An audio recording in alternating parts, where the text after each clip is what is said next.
Pretty sure we're live. How's it going, YouTube? This is Skull, and welcome to my shiny Galarian Slowpoke hunt here on YouTube. And this will be a race against that Bald Gamer who is in the chat in the call with me. How's it going, Bald Gamer? Hey, I'm doing all right. How about you, man? Doing really good. And he is streaming this on his end as well, so if you would prefer to, if you prefer one of us over the other, or if you just want to have both tabs open at once to see how each other is making progress, then a link to his channel is in the description of this stream.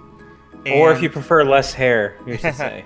And right here at the beginning, I also got to say, up there in that corner, as you can see, whoever the top donator is, they will have the privilege of naming the Galarian Slowpoke once it hatches. So we could only have one donation of 50 cents, and whoever that 50-cent donation is, they will get to name it. Or I've seen on Bald streams the donation train has gotten the bid wars have gotten kind of high. So just whoever donates the most will have their name up there along with the donation amount, just so we know the amount to beat. And otherwise, Bald will be starting up his stream, and as soon as he does, and as soon as we're both ready, we will begin. Oh, and one more thing. I am trying to do my Latios. I guess I can actually just go ahead and get started on that since that's not part of the race. I'm trying to work on my Latios in Pokemon Omega Ruby. As you can see, I'm 900 resets into that. It is a 3.5-minute reset. I'm just trying to do it on the side. That does not count towards the race if I get that during the stream. But before either of us gets a Slowpoke, it doesn't mean anything. It just means I will have gotten a shiny Latios, which I've been working on for so long. So I'm working on that, as you can see down there. So if you're wondering what that is, that's my Latios and Omega Ruby. Anyway, I think that's all I needed to say. So your turn, Bald. Hi. Hi. All right, great speech. Let's start. Yeah, there we go. Let's do it. No, I'm ready. Because time is of the essence with these shiny races. So the sooner the better. Yeah. So you've got your Colossal in the party, and you've got your Slowpoke, right? Yeah. Here, I'll just show everyone watching. This is what my party looks like right now. I have my Rock Wheel, my Colossal. I believe it has Flame Body, and my Galarian Slowpoke. The one that you were given in the game, if you, well, no, you just get it for free, don't you? Just no matter what. Oh, yeah, I think you can fail the catch, though. I don't know. Well, in any case, the one that is presented to you in the station for you to catch is shiny locked. It is impossible to get it, but you can breed it down and get a shiny that way, which is what we're both doing. Yep. So yeah, I did hear it is shiny locked, and then pretty much right after it was launched, someone got the shiny right away. I need to say this could go either way for me, because I have a friend who hatched it in 3 eggs, a shiny. Oh my gosh. Who wasn't even trying for it, no Masuda method, no shiny charm, nothing. And then I have a friend who had Masuda method and shiny charm, so it was odds like 512, and he took 4,000 eggs to hatch. So I'm very scared. Yeah, it could be either short or lengthy, but again, when there's 2 people involved, odds are one of us will get it within a decent amount of time. So, anyway, I'm ready to start whenever you are, man. All right. Okay, I am standing at the daycare lady. I haven't started talking with her yet. I started talking, but that's because it has a previous egg. I'm just taking this previous egg. Oh, okay. I'm on the message that says, "Welcome to the nursery. How may I help you?" How about you just let me know when you get to that point? Yeah, let me get rid of this 1 egg. Was it Fish you got in 3 eggs? No, it's one of my friends who isn't a YouTuber. I'm trying to remember how I did my hands last time, because I did my left hand with the Pro Controller and my right hand with the 3DS. That's what it was, and I'll try that here. So hopefully my 3DS doesn't crash that much. Have you taken the Pokemon out yet? Yeah, no. Mine is all ready. Okay, so let me just take out my Eevee. I have a Chinese Ditto permanently in this place. Yeah, I think the one on Route 5 has a Japanese one, and the one in the water has a Chinese one. Okay, and my Latios is not shiny. Let's try resetting. My stream will pause here. The video will pause. Do not panic, everyone. Just my computer figuring out that the program is bumping up the the number for the first time. There we go. Okay, and let's see if my 3DS crashes. Nope, no crash yet. Okay, I'm at the thing. So how can I help you? Yeah, okay. I'm on that too. So how Alright, you about ready? we just start the countdown? All right. In 5, 4, 3, 2, 1, and go. Go. I'd like to leave Pokemon. Slowpoke. Alright, Slowpoke for 500 pounds. And, oh no, I talked to her again. Okay, get on my bike. There we go. Oof. Anyway, thanks. I can speak for both Skull and myself. If you're watching, we appreciate you all being here. So Absolutely. Thank you so much. Yeah. Over 100 people over on my side. Wow, that's way to go. pretty amazing. I just started. That's awesome, man. Okay, that's one. Also, I forgot to mention, I got Glitch City music rotating in the background. Definitely go check her out. Best Pokemon remix maker in the world. Oh, you got some music playing? Yep. Nice.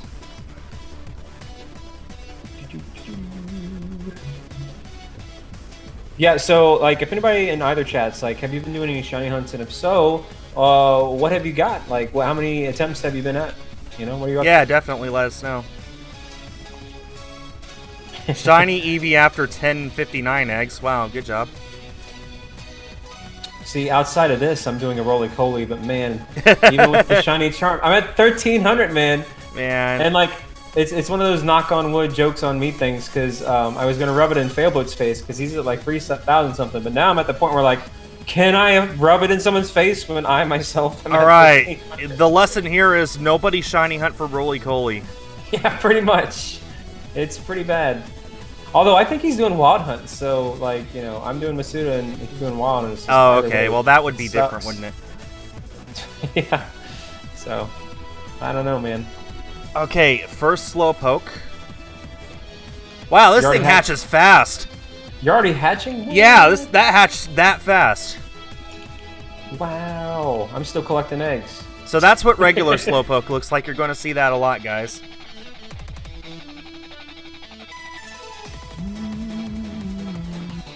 Let's see. SpaceX blew up a rocket today. Oh, nice. On purpose. They blew it up to make sure things go okay when rockets blow up, because that might happen. Quality control. It's in pursuit of them launching astronauts later this year, hopefully in just a few months. Faye, so you're gonna hunt Eevee soon. So what are you gonna evolve it into? Like, if in the chat between anybody, what would you evolve a shiny Eevee in? These What- things are what hatching so evolution fast. would you like to see? Mine are relatively slow. Now I'm starting to question if I have a flame body or not. Let's see. And my 3DS is not crashing yet. Very good. Now, honestly, just finding any opportunity to hunt for Latios is nice, because it's just such a long reset. If I was here for 6 hours, I would get in 100 resets. That's how slow it is. That is pretty bad. Found a random double aid today. Nice. Did you say a random double A? Like Double battery? aid, double aid. Oh. You know, Agent Slash. Oh, okay. I was like, wait, what? Yeah, what? I just walked down the street and I found a random double A battery. I'm like, oh, okay. Steam Engine also speeds up egg hatching. Yeah, Steam Engine and Flame Body essentially have the same effect. It's just Steam Engine is exclusive to the Roly-Poly line. Yeah, and there's several Pokemon that have Flame Body. Like I think Chandelure also has it, and a couple other Well, fire types. there went number 3. I'm not as lucky as that friend of mine. Hey, thank you, Joel. Well, that is true, David. However, there will be the opportunity in the future to just download them all into Pokemon Home and leave them there to rot. Do we know like the earliest game that's allowed to transfer over into Pokemon Home? You can use Bank, Let's Go, Go, or Sword and Shield. So technically, you can transfer Pokemon from as early as Gen 3. But you would need to transfer it from Gen 3 to 4, 4 to 5, 5 to Transporter to Bank. Jeez. So like for example, I have a Gen 4 Shiny Lugia, but I'd have to transfer it into Gen 5 first, and then. Yes, that is correct. Oh man. Oh boy, have to do all this manually. Thanks Streamlabs for not supporting Super Chat. Shout out to you. Blink that. Thanks Duffy for the $2 donation. You're awesome, man. Duffy, you get the opportunity to suggest the nickname for my shiny Galarian Slowpoke. So, do you have a nickname suggestion? Because if you do, then I will add it to the layout so everyone will be able to see what it'll be nicknamed and also the number to beat if they want to nickname it something else. Shiny Corphish after 56 eggs. Wow. Yes, this is the same skull from Splatoon 2. Yeah. Except it's just Skull now. That's right. Realized way too late. Should have been that from the beginning. Oh well. I like the name. I like the new adjustment. Yeah. I like it too. So far, I think it's been more of a mixed thing than anything, because it's like people are actually seeing my videos and their subs and then forgetting that it's me and not someone else. So, but I think for the most part, it's going to be an improvement. Well, you're not the only one too. Like you'd be surprised actually. I see a lot of channels actually that just change their name and rebrand. In fact, like I said a long time ago, even I did it. Yeah. You know, it wasn't always that bald gamer, but it's if you're confident in the direction of your channel, that's a good way to go. Will I change my Twitter handle? Probably not. Twitter handles are way harder to change, and I don't want to go through every single video I've ever made and change the description. Well, yeah, I don't blame you. Honestly, I feel at this point most people who would follow me on Twitter are already following me on Twitter, so it's not really worth changing that. Also, on that note too, since you referenced going back and changing the descriptions of things, yeah. F's in the chat for all those people that like deleted all their videos because of the Kappa scare or Copa scare. They're like, yeah, I'm gonna go back and delete all 200 of my videos. That whole thing was stupid. Oof. Why did I rename myself to Just Skull? It's way easier to tell people in real life who I say, yes, I'm a famous YouTuber, and they say, oh, what's your name? And usually I'd have to say, oh, you never remember it, or give me your phone, I'll type it in, or something like that. Now I could just say Skull with one L. And there you go. There you go. Much better. Have you finished the Pokédex? Yep, I got a living Pokédex now, thanks to some generous donations of a Zacian and a Type Null from some fans.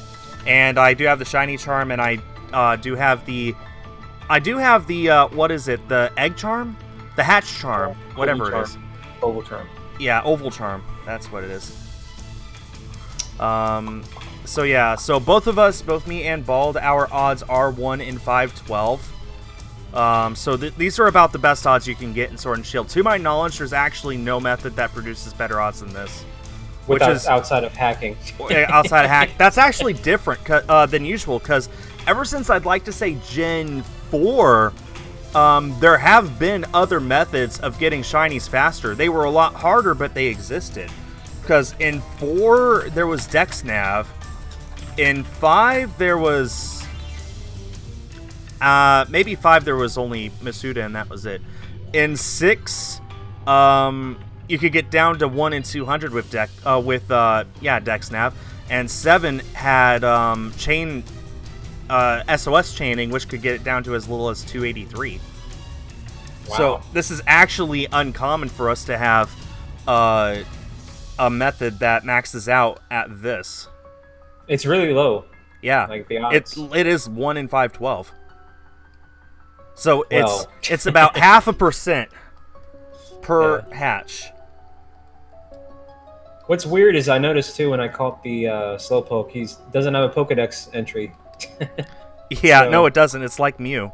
Yeah, it's like Mew. So I thought that was interesting. Is that what you want to name it, Doug? Want to name it one of my mods? Looks like the person who donated did not suggest a nickname. So currently the The nickname suggestion is wide open.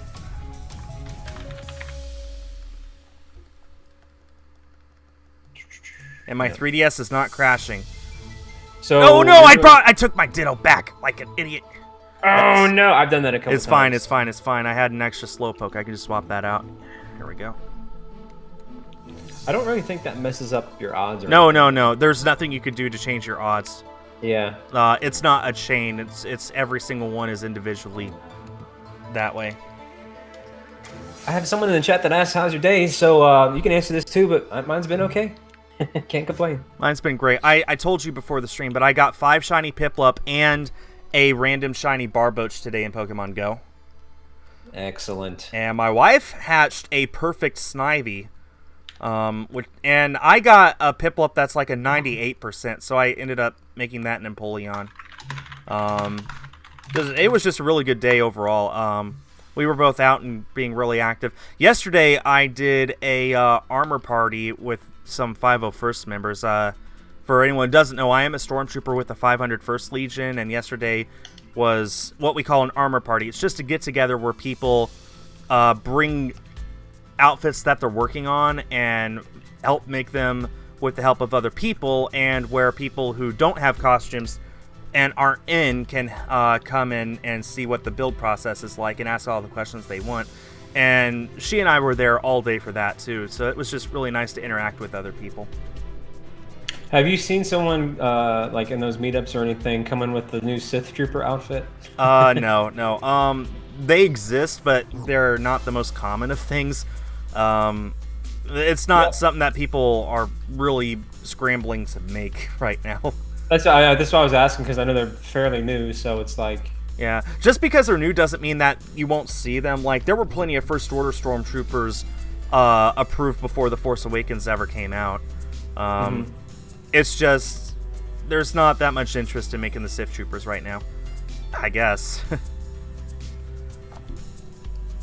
Hopefully that's not due to any like sort of bad reception. No, it's not that. It's just it's probably just because the people who would want to make them know how hard they are to make and how annoying they are to make. So they probably just they probably just would rather not like. And not to mention they're expensive. Like for my First Order Stormtrooper, I paid probably close to $1,500 when all was said and done, from beginning to end. So I would imagine a Sith Trooper being that much or more to make properly anyway. That is pricey, but at the same time, it's actually not that bad. No, for a movie accurate costume, like so that looks like you're straight out of the film, then it's fine. Yeah, that's pretty good. What's my favorite Star Wars movie? The Force Awakens. What about you, Bald? It's really close between Empire Strikes Back and actually Revenge of the Sith. That's an uncommon pick, but I really like that. I think that's definitely the most action-heavy of all the films, I think. Although Revenge, this most recent one, The Rise of Skywalker, is pretty action-intense as well, too. Yeah. I got over 130 people watching on my end. That's amazing. Nice. I had no idea there was that much interest for shiny hunting. Dude, shiny hunts are awesome, and they're very chill as well, too. Yeah, they are. I usually take these streams as an opportunity to do more or less a Q&A with my chats. That's a good way to do it. Yeah. Hey, thank you, D-Star. I'm up to 14 Slowpokes hatched, and I have reset my Latios 5 times. See, I'm doing the whole. I'm going to collect a box and then hatch in bulk. So the first 5 were freebies, but now I'm doing that. Yeah. See, you and I have different methods of doing this. Yeah. I'm basically doing the revolving door technique. I actually don't know how many IVs it is, to be honest, because when you get these, they aren't, they're level 12 or something like that, so it's hard for me to tell. Just realized I'm doing 2 hunts at once. Yep. Doing Slowpoke in Shield, and I'm doing Latios in Omega Ruby. And I'm doing both at once because Latios takes so long, and I can be mindless with it. It's literally bashing A through that exact point that I just went through, and then bashing B after that, then checking to see if it's a shiny once the cutscene is finally over, and soft resetting and doing it all over again. Latios is, it's easy to do, but it's just such a long reset. It's 3.5 minutes. Oh, I mean, I'm literally going through the slowpokes 3 times faster. Woo! It's wild, man. Have you tried the Masuda method yet? I don't know what you think I'm doing right now that's not that. You know what's really slow egg to hatch is like Dreepy and Eevee. They're actually really different Pokemon have different egg hatch rates. That's why I'm saying this is probably one of the faster ones. It's just so fast. Some of them are really long, particularly the pseudo-legendaries or the starters.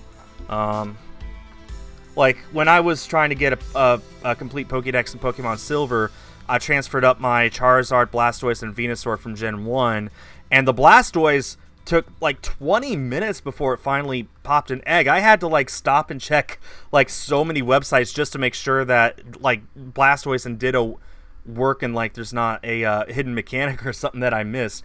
But no, just took 20 minutes for some reason. You mentioned Blastoise, and that reminded me. What are your thoughts on, like, them coming into the game, those old starters and new Gmax forms? Well, the Gmax forms I'm pretty excited for. I'm looking forward to those. The starters are actually already programmed in the game. They have been since the beginning. They've just been unobtainable. So from the beginning, I knew that it would be possible to get them sometime. I just wasn't expecting Gmax forms for them. So I'm very, very excited to see them. What about your thoughts overall for the DLC? Are you favorable or unfavorable? I'm more favorable than unfavorable, and I do have some issues with it, but overall I'm pretty okay with it and pretty excited. Same. I think it's a good move. Yeah. Pretty much my only thing is, like, the preservation aspect of it. It'll be impossible to play it in 20 years. Right. Outside of, like, emulating and even like, maybe I don't know if you would even be able to, like, use an action replay or something on your Switch to trick it into thinking that you own the expansion pass. I don't know if that would be possible. Yeah, I don't know either. Because, in 20 years, the final patch of the game will be there and it'll be available. It's just, will you be able to access it? I don't know. And I realize that that's not an issue that most people are going to have with the game. It's not like I think of it this way. Gen 4 had so many download exclusive events, like the time-traveling Celebi or the spiky-eared Pichu and the Enigma Stone, Eon Duo, and stuff like that. You could technically access them now if you have, like, an action replay or something, but as far as being able to legitimately experience it, you can't. It's impossible. And that's just sort of what I'm worried about will happen with the Sword and Shield expansion passes. It'll be so epic, but in 10 years, no one will be able to ever play it again. That's right. Just what I'm worried about.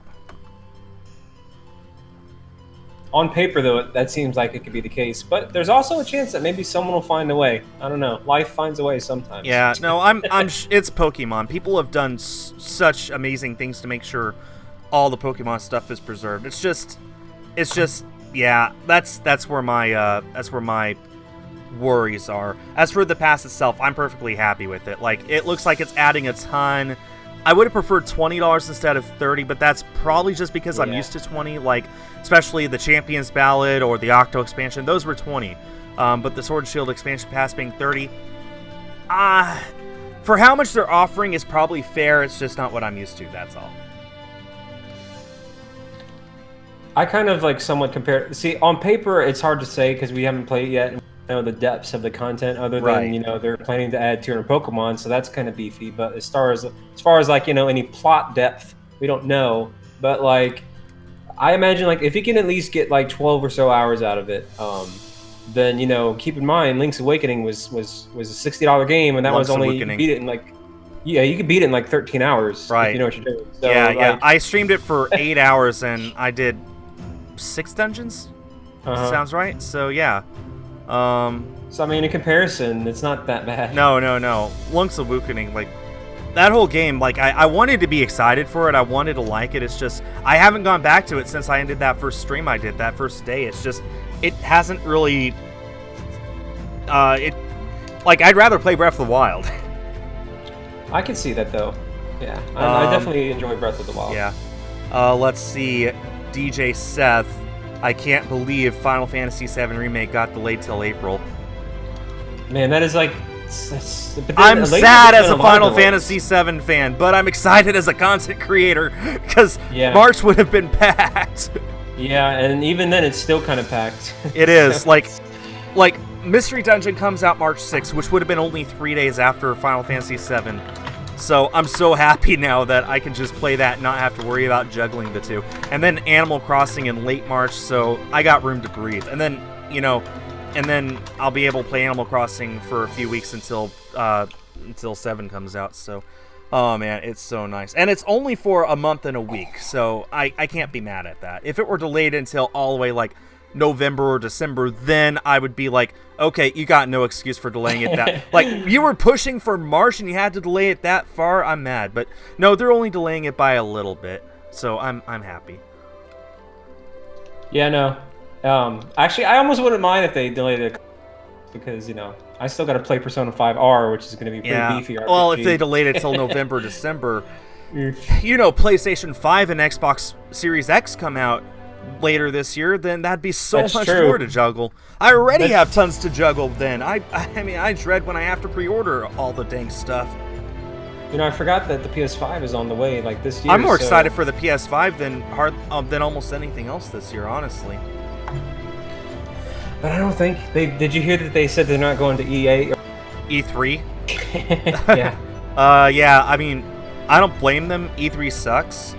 Yeah. As a guy who has watched the past 3 E3s religiously, E3 sucks. It's just, there's nothing that they're showing there anymore that they can't do better at their own little presentation show. And hey, that gives Microsoft the chance to have all the glory, because they'll have no competition there this year. I guess that's true, because Nintendo released, I mean... Nintendo always does Nintendo Directs, which is fine, but they always do Nintendo Directs. They don't have big stage presentations. Sony has always struggled with those. Always. Like, Ridge Racer! You know, when you know, their 2006 E3 is one of the worst presentations in E3 history, and to this day, they still don't exactly know why people are upset about it, so... Yeah, honestly, the fact that they're skipping E3, I don't care. Plus, last year they skipped it. Square Enix got their primetime slot, and that's true. That was just a really strong show, so but I don't care. It's sad when a company slot does better than a console slot. Yeah. It's like, you know, it's like, man. Well, part of Sony's problem also is, like, the last time they were at E3, you know what they showed off? They showed off The Last of Us Part 2, Ghost of Tsushima, and Death Stranding, and that was pretty much it. So and only one of those has come out so far. And Death Stranding came out like 2 months ago, barely. Yeah. So like that was their presentation from almost 2 years ago now. They just haven't had much to show us anyway. So it's not like I even care anymore. Like, what would they have shown us? Like, obviously the PlayStation, but what games would they have coming up? They're still working on those. Mm-hmm. So that's just my thoughts on it. Also, yes, lol, EA, haha. They're probably going to take this year to relaunch Anthem. Like, it's better now. Buy it again. You know, as EA does. You know, actually, it's sad. Last year, EA was one of the best AAA companies. I can't believe I'm saying that. What makes you say that? They weren't Bethesda or Activision. Oh, I guess that's true. That's one way to put it. That's pretty much it. How many eggs are you at? I just hatched number 25. Nice. Thanks, Buno. I appreciate that. Sending all the shiny luck my way. Over 130 people watching still. Also, I get this annoying little message on YouTube. The current bit rate, 7,200 kilobits, is higher than recommended. You're going to complain that I'm sending you too good of a signal? You use 7200 bits. That's what it's outputting right now. Yeah. I think I use somewhere around 6,000. 6,000 is probably. I mean, that's fine. It's just. I think it's literally going to complain because I'm sending it too good of a signal. Come on. Yeah. No. Man, I am looking forward to next gen hardware just because of the games that are coming out. I would love to, show them off on my channel as well. Wouldn't be easy. I'm not interested in looking into a 4K capture card, and if I don't, then then I'll have a ton of competition from people who do. I think I'm actually going to try to get one, but not until next Black Friday, which is around the time that everything's in. Yeah, anyway, so. That's right. I literally just bought this this new capture card earlier this month. Mm-hmm. Late last month, one of those. I think it was earlier this month. So it's an upgrade from my old one. So I don't really feel like upgrading instantly right now. Being able to record in 4K would be nice, but the only console I have right now that can do 4K anyway is my Xbox One X, which I don't play on stream or pre-record anyway. So right. PS5 and Series X, I mean, sure, definitely. I'm looking forward to being able to play those games in 4K, and I have this monitor that makes them look absolutely gorgeous. Like Red Dead Redemption 2 in 4K is just a really, really fun game. It's just a beautiful experience. But as far as YouTube stuff goes, I'd much rather keep stuff in 1080p anyway for gameplay. My computer can barely handle rendering 4K as it is for when I do pre-recorded videos.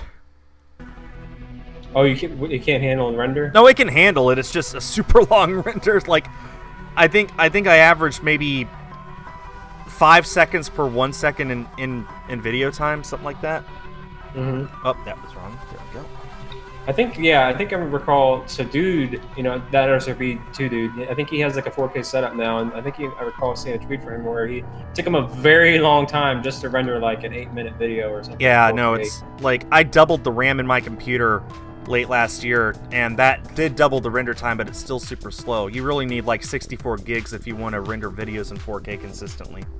Oh yeah. Aren't 4K TVs really expensive? You can get cheap 4K TVs that aren't that bad for less than $400. Like, I know Linus Tech Tips literally just made a video about ones you could buy for like around the $300 range that aren't bad. They're not the best you can get, but they do 4K and the picture doesn't look bad. It's just the kind of TV that I would like is called an OLED TV. Basically, every single pixel is individually lit. So when something's black on the screen, that pixel is not lit whatsoever, so it's a perfect black. My phone has an OLED display, and I can't go back. But the only 4K monitor I have in my entire house is this one that I'm using for my computer, and I use it mostly for content creation over watching 4K stuff. I do sometimes, and I do play 4K games on my Xbox, but that's it. I just prefer 1080p. It's just way easier to get set up, and I've already poured so much money into my setup as it is just for 1080p. I don't want to have to upgrade everything for 4K. The good news is I won't really have to, because the next-gen hardware should have internal settings for if you want to play in 1080p or 4K. And then whenever I'm playing by myself, I'll make it 4K. Then whenever I want to capture it, for whatever reason, I'll just bump it down to 1080p. And hopefully it won't be that different of an experience. Yeah, 4K TVs, they're getting pretty good, especially if you wait till like Black Friday or something. Right. Actually, right about now is about the best time you can get technology, anything, because it's right before the Super Bowl. That's true too. Yeah, they always do you will sales find for that. tons of like President's Day sales and Martin Luther King sales and Super Bowl sales, especially. That's the absolute best time to get a TV, even over Black Friday. Oh yeah. But I mean, like I said, like it's come a long way, and now is honestly the time if you plan to get like an Xbox or a PS5 or something. Yeah. No, now's a good time to finally upgrade to a 4K. Yeah. Like if I were to recommend to somebody, saying I want to upgrade but I want to buy all the stuff too, I'd recommend buying I'd recommend waiting until Black Friday to get your TV. I'd recommend pre-ordering a PS5 or Xbox Series X the minute they go up for sale because they will sell out. Yeah, that's and I recommend waiting to see what the games are, and then when you go to pick up your pre-order, buy one of those games that is available. Actually, most people would probably digitally buy them anyway instead of physically. I'm a physical guy. I realize most people aren't, so I guess my point stands. Did I hit? Remember that? I remember doing that with PlayStation 4 back in the day when I got. You had to the moment they did the press conference announcing it and pre-orders went available, I had to hit pre-order it right away because within 2 hours they were sold out. Yeah, no, I believe it. Also, good news, my 3DS has not crashed yet. Hey, okay, nice. I'm good on the number. No, I have 33 slowpokes. Okay, good. I'm at 33 slowpokes. I'm at 20, but I'm probably going to catch up to you soon because I'm about to mass hatch. What Pokemon would you say is the worst in Sword and Shield? You can answer this too, but what would I say is the worst? I like all of them. I actually really like all of them. But just in Sword and Shield? In Sword and Shield. Wooloo, no questions asked. Galarian Meowth. He hates Wooloo. Thanks, Kylo Eclipse, for the super massive $20 dono. Hey, nice. Heyo Skull, I wish you luck on the Shiny Hunt race. I dubbed the Slowpoke Banana Nut, like the muffin. Well, thank you very much. Let me go ahead and update the nickname. Is that going to fit? Is that 10 characters? Yeah, that's... I think that's 12, which is the limit, so that should be perfect. Oh, it's 12? Okay. Yeah, and let me go ahead and update the donation goal as well.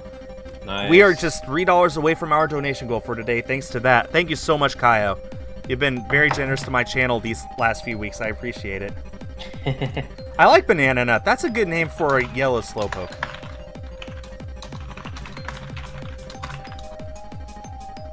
But yeah, I'm really looking forward to the next-gen hardware just to see what those games could look like. Like, with how much the tech demos have shown, it looks like they could push photorealism. Like, imagine, I really can imagine Final Fantasy 16 having characters that look photorealistic. You never know. Never know. I mean, I could be wrong. They always push the boundaries with Final Fantasy, Square Enix. They do. It's really cool being able to play Final Fantasy 15 for the first time and saying, oh, this was such an early 8th gen game, but it looks like it's a late 8th gen game. Which I know isn't saying much, but it's... I think the biggest jump for me was 13. Like, they waited so long for 13 to come out, and then when it came out for PlayStation 3, it looked so... Like, especially the cutscenes, it looked crazy. Yeah. I was like, oh my god. Right, I actually just got 13 and started playing it this month, and yeah, it looks like it could be a current-gen game. It's really good. It's wild. But yeah, no, there was that... What was that? At the Game Awards, when Xbox revealed the Series X, they had that one game that they were showing off. It was a sequel of some kind. Was it Halo 5? No, it was some sort of horror game, I think. And there was this girl like singing, if you want to call it singing. It was really tribal, whatever it was. But it was Szechuan's Sacrifice or whatever it's called. Yes, that. Yeah, it was like when she was chanting. There were times when I forgot that it was animated. It looked like it could have been CGI levels for movie characters. Like, I don't know what comes to mind. Clue from Tron Legacy, it looked that good.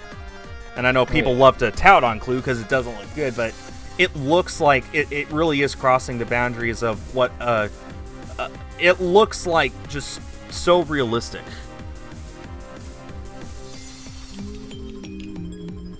I need to watch the Tron movies again. I know they're on Disney Plus. Yeah, they are. I watched the original Tron really close to Disney Plus's launch, and it looks so good in HD.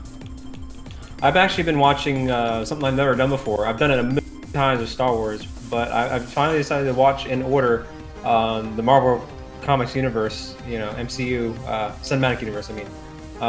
On Disney Plus, and so yeah, that's been pretty good to see it. MCU, I think all those movies in release order. In release order, not in like the canon order. Yeah, that's what I did leading up to Avengers and Infinity War. I watched them all in release order. But it's neat on Disney Plus because they're all in 4K. Yeah, So, well, all the ones that are on Disney Plus are. Yeah, there's a few that Right. aren't. I know Incredible Hulk isn't and probably never will be. I know the Spider-Man films never will be. Trying to think what else isn't there right now. Is Doctor Strange there? it is, but like Black Panther isn't for now, but it's on Netflix. Right. So like Right. you can daisy chain back and forth between the two. Yeah, that's true. Okay. And you can and- skip Incredible Hulk anyway. Yeah. It's kind of. I really feel bad. They. What was his name? The actor. I really wish they would have. Edward Norton. Ed I really Norton. wish- They kicked Yeah. him because he was too controlling. He wanted Yeah. like final script approval of the Avengers. And they're like, no, Oof. no, Robert Downey Jr. doesn't get script approval. We're not giving it to you. He's like, you wouldn't dare fire me, and they fired him. But apparently, that's just the kind of guy he is. He is like a perfectionist. He just needs, like, I wouldn't call him controlling, but he needs control over his character to the most minute detail, which is it's just something that you can't expect in the MCU. It's just the one weird casting that just feels weird mid-universe. It's like, oh, Just here's like I Hulk. said, just ignore it. Yeah. Mark Ruffalo's done a pretty good job. Oh, he's done pretty good. Yeah. How do you have two Slowpokes? I have a Slowpoke and a Ditto. It's a Chinese Ditto, so bumps up my shiny odds quite a bit. And even then, you could always just use an English Ditto to get another Slowpoke, and then you could have two. So I mean, that works. Yeah, I mean, you could do that. So, in case you didn't know that, for future reference, if you breed with a Ditto can turn into anything. So it makes sense that it can just breed with anything at once. So. When will I be streaming again? I'm trying really hard to stream multiple times a week. Right now, my goal is 3 times a week. I would like to eventually get to the point, not this month or anything, but eventually, by the end of this year, I'd like to get to the point where I'm streaming 6 to 7 days a week, essentially only taking one day off to either record something or to publish a recorded video, or to just take a me day like I did. A few days ago, I was supposed to... It was after Smash, after the Smash Direct. I was going to stream Smash that evening, and then I just realized, wait a minute, I don't feel like it. So I just went in my living room, sat down with a bowl of popcorn, and just literally watched Disney Plus all evening. Mostly The Simpsons, but I juggled back and forth between a few other things too. And that was just a really good me day. Just, oh man, mental health is such an underrated thing. An underappreciated thing, I guess, is a better word. So which game that's coming out recently are you looking forward most to? I'd say let's just say within 2020. Final Fantasy VII Remake this year, so easily. That's a good one. There's just not that much else coming out. Like, I know Animal Crossing's coming out. I'll play it, but I'm not an Animal Crossing fan right now, so it's not high up on my list of things I'm hyped for. And Mystery Dungeon is coming out in early March. I played the demo and I really liked it. I still need to do that. But I've never played through a Mystery Dungeon game before, so that will be my first one that I go all the way through. What else is coming out? I would be excited for Cyberpunk 2077. That got delayed too, actually. Yeah, it got delayed until, September? So actually, Yeah. that might be the perfect time for me to pick it up and play it anyway. I'm looking forward to that.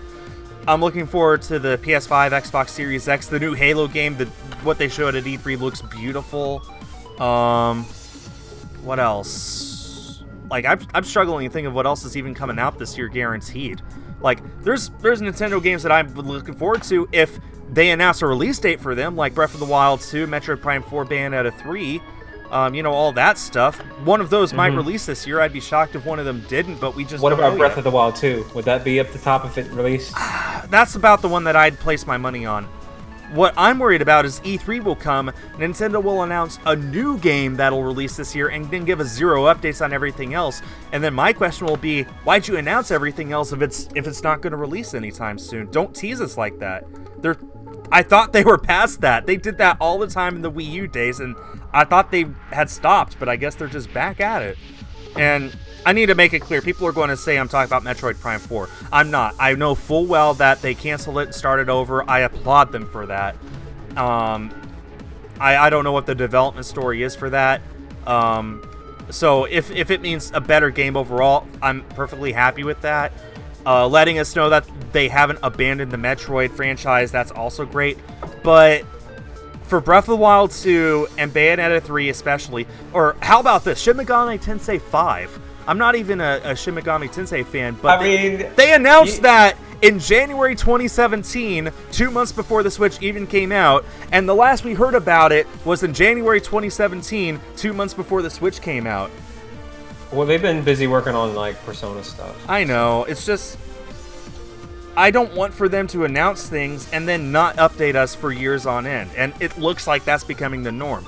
They're just assuring us, yes, we have titles from our big franchises coming, and then the last we hear about it is when they announce it. And I just... the Switch was so front-loaded, and I hate it. Like, 2017 was the best year Nintendo had in decades, and then that is it. 18 gave us hardly anything, 19 gave us even less, and so far and for 20 we don't even know anything. 20, we know Mystery Dungeon, which may or may not count, and Animal Crossing, which... hey, awesome, but that's it. Yeah. So, I so need for me content. Too, yeah, no, I agree. So for me, it's Persona 5R, but like, if this isn't a bad thing, I'm just saying in my personal, for choice-wise, I would for sure say with absolute confidence, Final Fantasy VII Remake, if which I'm glad they're not. Keep in mind, I'm glad they're not doing this. But if it was the full game rather than parts, Man. But I'm glad they're doing it in parts, so it's going to be better. In parts, it's still going to be a 100-hour game. Yeah, but I just know that I'll have more fun having a beginning and an end with Persona 5 over, so... If it helps, one major character does not die yet. Which just gives us 2 extra years to love them. You mean may or may not die? Before they bite the dust. Yeah.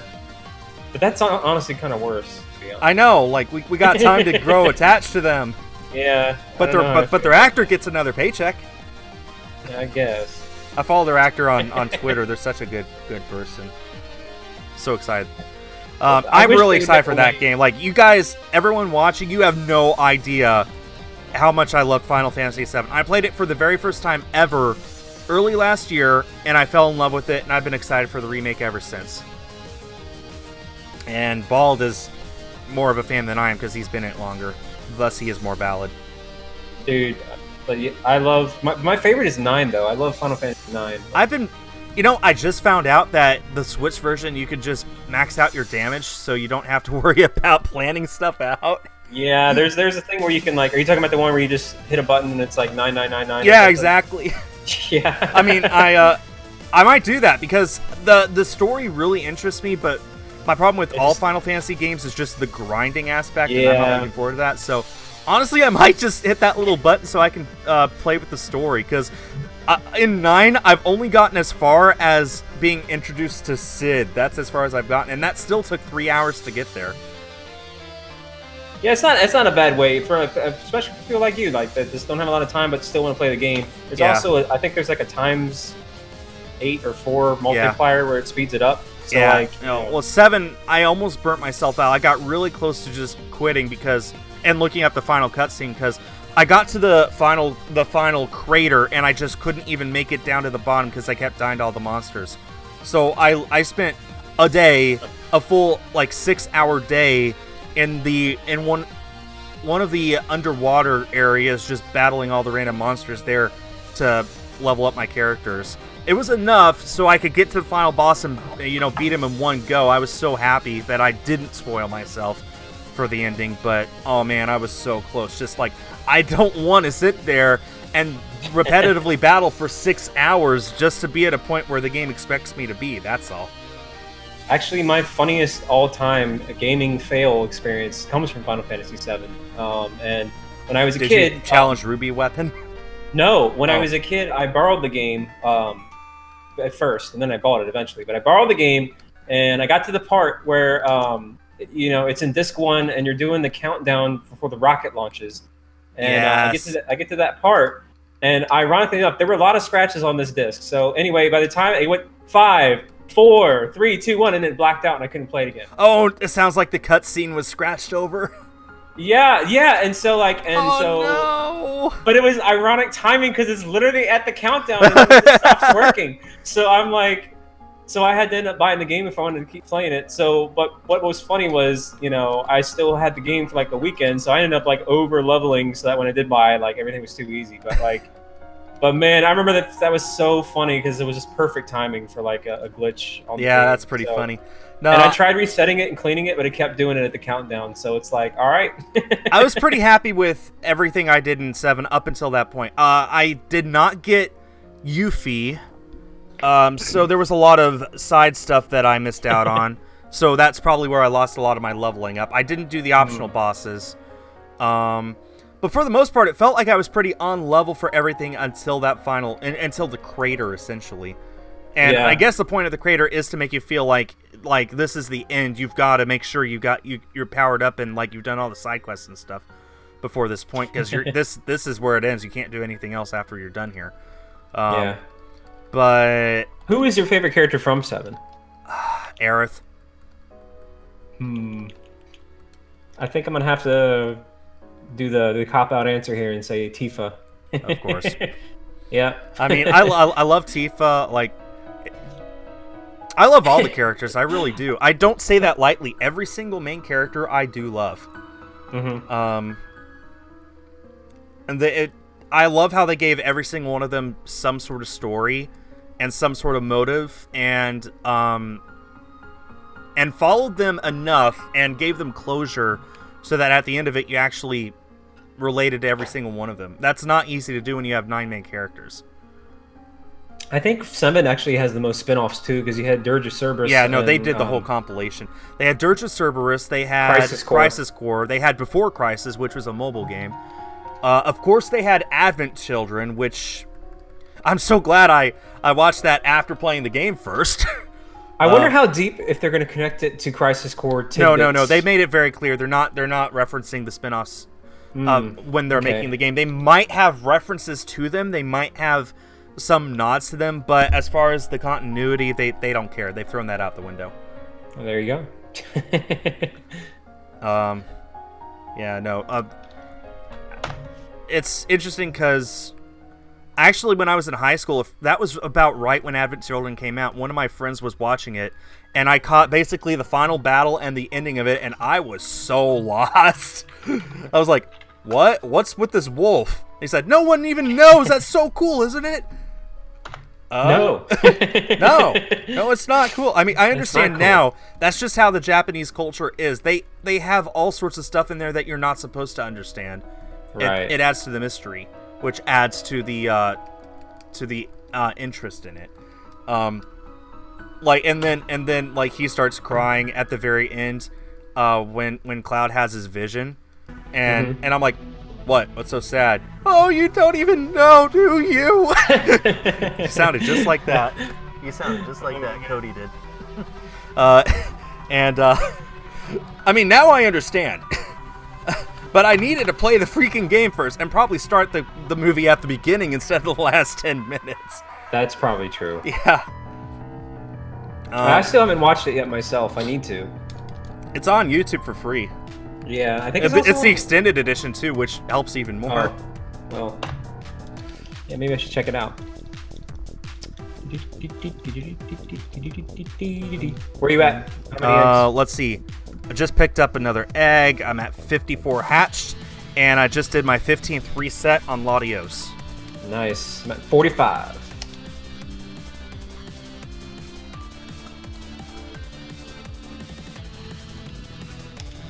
But yeah, no, guys, I'm looking forward so much to Final Fantasy VII Remake. You will see it on my channel a lot when it comes out.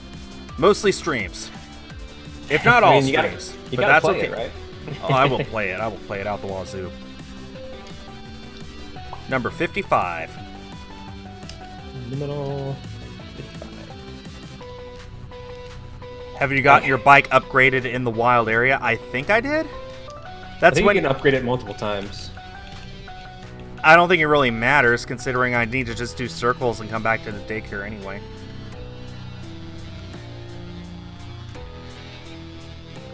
What's going on, Tentacle? Yeah, no. So what do you think about the Nintendo World in Japan, or whatever it's called, the theme park that they're working on? Oh yeah, is that going to open this year? I think it's like in the summer. They announced that it's for sure this year, isn't it? I think so. I think that's what I think Doug Bowser said something about that, but yeah, no. I know it's coming to America as well, Universal Studios Florida later. I don't know. From the beginning, I've been a little cautious about it. Just like, if it's done right, it could be pretty exciting. But I've never been to Universal. I've only ever been to Disney, so yeah. So my standard is pretty high for what I expect of theme parks. Yeah, I think I've been to Disney World, Disneyland, and then Universal Studios in Florida. I've been to World and Land. I've been to World so many times, countless times, and I'm going again this April. Oh, yeah? Yeah. A friend of mine won a trip, so invited me along. Oh, nice. My plan is to visit all 3 Asian Disney resorts in like 23 or 4, and that would only leave Disneyland Paris as the only Disney park I would have yet to visit. Oh, so have you been to Disney Japan? No, but that's in Asia. Oh, okay. Tokyo, Shanghai, and Hong Kong. And I would just knock all 3 of those out in one trip. Save a lot of money. Yeah. Apparently, it's pretty common for Americans to do that, too. There's like a whole guide on how to do it. Just really? Literally spend a week, and you can hit up every single park. It's 4 parks total. Because Tokyo... Imagine how expensive that is, man. Well, it'd be a lot cheaper than flying there and back, there and back, there and back. But I mean, geez, I imagine that's like maybe like a $10,000 experience. Probably. Or more. I have paid that much for Disney World before. Oof. Not recently, but I have. It's if you budget it correctly and you just plan years ahead of time like I am, then it's no big deal. Mm-hmm.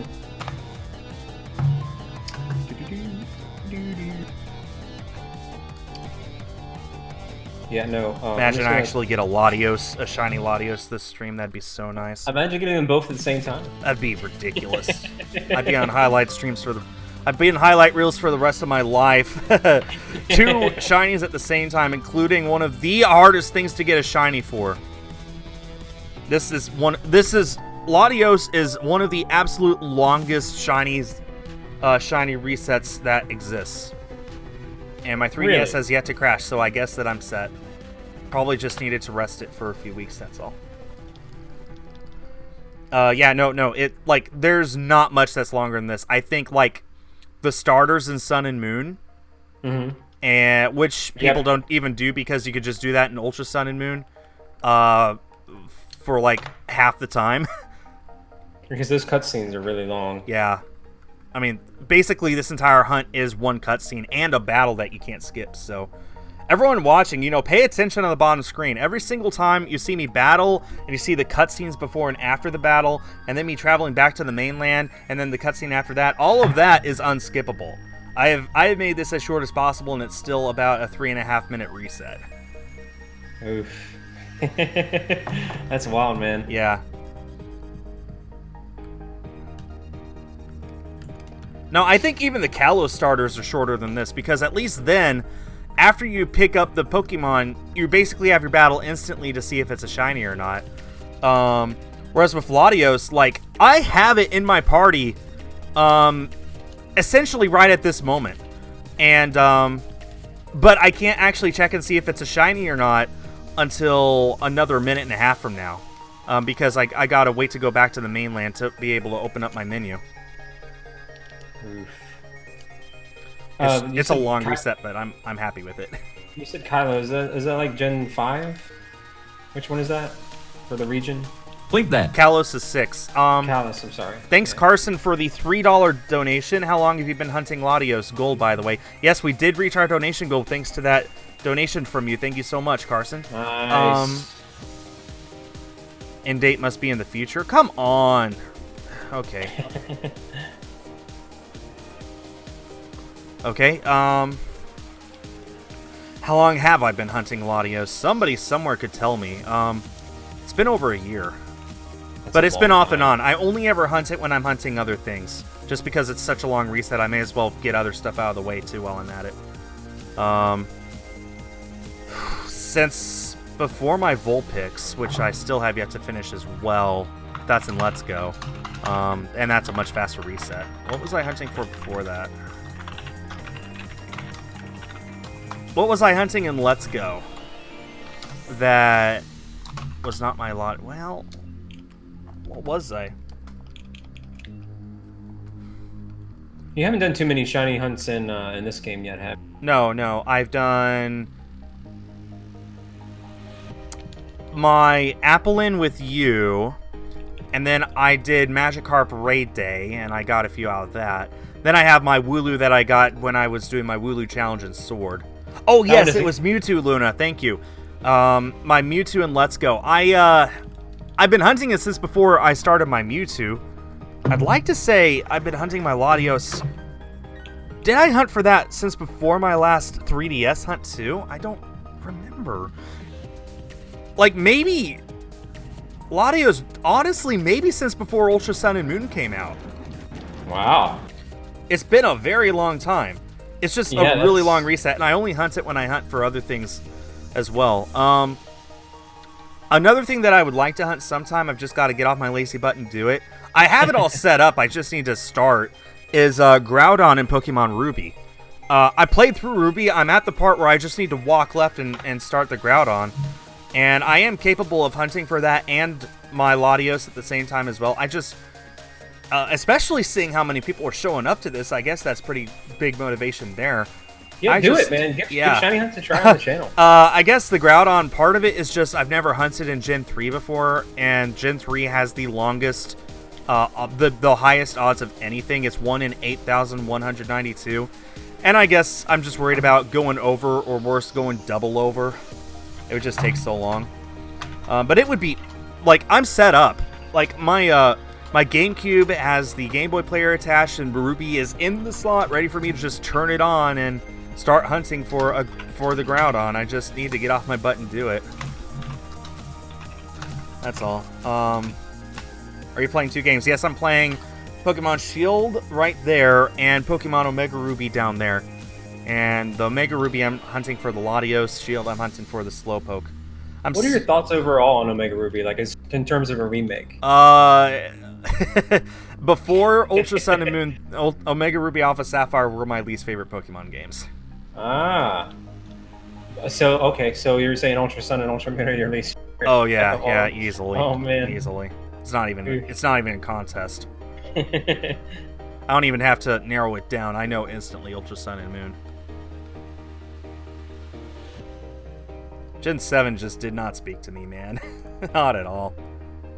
I liked Moon and Sun, but yeah, I mean, Ultra it's a little bit redundant to me. I don't know. It didn't seem like it added too much. I mean, it did, but like at the same time, what it changed, I didn't like. Yeah. And Sun and Moon had already changed too much from the main series formula. Like, I dislike Sun and Moon for the same reasons I dislike the Last Jedi. It didn't feel like a Pokemon game to me. It was probably a good game, but not a good Pokemon game. Not for me. It just changed too much that I liked already. Like, it got rid of HMs. It got rid of the bike. There were way too many cutscenes, although I think most people, even the people who love Sun and Moon, be like, yeah, too much of that. But I don't know. It just didn't feel... It felt more like a spin-off Pokemon game than a main series game. How long did it take for me to get Mewtwo in Let's Go? I'd like to say like 3 months. It took me 1,800 resets, which is a bit more than odds. Like odds and a half. That's a lot. Yeah. But I did get it, and it is on my channel. And I did not reset over it. Unlike some. But no, I got my Mewtwo fair and square, and Let's Go. Very happy with that. Yeah, a lot of people are doing hack shinies and stuff in this gen. It's kind of lame. Yeah, no, hacked has always been an issue since the beginning of Pokemon. It's just annoying that people not only do it, but they try and dismiss it as just like it's okay. I know one of the biggest, Ozlove on Twitch got banned because he was distributing hacked shinies to people. I mean, there was a lot of other stuff he was doing against Twitch's TOS, but I think like exploits and stuff too. Yeah, but I just remember like knowing that he was always one of the biggest Pokemon streamers. Like every time I would stream on Twitch, I would look and see, like, I wonder where I'm ranking right now, because I would have like 20, 30 people watching my shiny hunts, and that's not much, but on Twitch sometimes that actually could be top 5. So I was always looking to see, who was highest, and almost always it was Ozlov. And I've never actually watched his streams, but I was always like, okay, so he's a big streamer. Well, it turns out he's banned because he was exploiting Twitch, and he was exploiting Twitch specifically, and I just got my shiny. You got it? Yeah, I got it. Which 67 eggs. Slowpoke. Oh, man, you're killing me with these. Oh, oh man, that looks good. 67. My stupid highlight's going to be about Ozlov. Are you kidding? Well, GG, dude. Oh. Oh man. Oh man. Way to go. That's good. Yeah. Really Okay. What is your quickest shiny hunt? This is pretty close. That took me an hour flat almost. I think that took me an hour flat. Oh my gosh, that's awesome. Hold on. Shiny on stream tweeting this out. Yeah, guys, if you want to go on over and see the shiny, his link is in my description. He's got it. Wow. All right. Okay, let me keep working on my Latios while we admire this beauty. Yes. The luck worked. Kaio, yes, I will be naming this banana nut as soon as I can. I just I turned off nicknaming because that makes eggs hatch faster, so sorry about that, but as soon as I put it in my party, or I don't even need it in my party, do I? Basically, as soon as everyone's done admiring it, then I will give it a nickname. Wow, luck is on my side. Yeah, that was very quick. Woo! I thought I had a chance to beat you this time because you got it fairly early last time, but man. Stupid Ozlov, why'd you have to be such a cheater?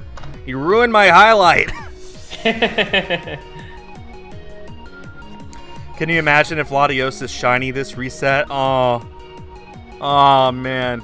Again, highlight videos for days. And it would be a boost for the algorithm, that's for sure. I'm so sad, man. There's been some videos that I published this year that haven't even gotten 1% retention yet. Oh no. So not even up to 2,500 views. Which, as I was saying earlier, might partly be because I changed my name. So people don't realize it's me when they see it in their sub box, but I really think it's just the algorithm being stupid, as usual. That's all. Hopefully it'll turn around. Does slacking still exist? Not in Sword and Shield, but it might be in the expansion pass. I think I actually did see one of its line in the trailer. I'm really hoping like some of the former Mega Evolutions get GMX forms like Steelix. Well, I mean, all the Kanto starters. Right. But I'm hoping that, they didn't show off all of them. And that, there'll be some more surprises. Luna saying, Latios, be shiny, you coward!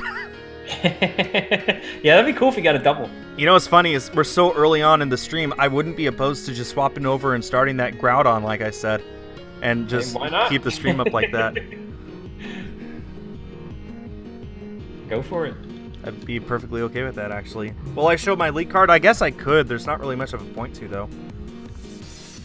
Latios was not a shiny. 19 resets on the Latios. Oh, man. I guess I'm just going to keep going then until I get it. I'm going to play a little ad right there. There's a little ad. Those are just nice little ads. 160 people seeing this beautiful Slowpoke. Alright, so Slowpoke did hatch from the egg. Imagine I get another one from all the other eggs that I picked up. You never know, you could. All At that point, I'd be pretty upset, though. Oh, no, I wouldn't blame you. It took 67 eggs. There it is. It's a shiny and stats. It's a female, and it has... Oh, I don't have a nature on it yet, though. I think it's plus defense and minus special defense, which is actually terrible for Slowpoke because it needs to have plus special defense, doesn't it? Probably. It's okay. a slow Pokemon, so... Not move. Check summary. It is a lax nature.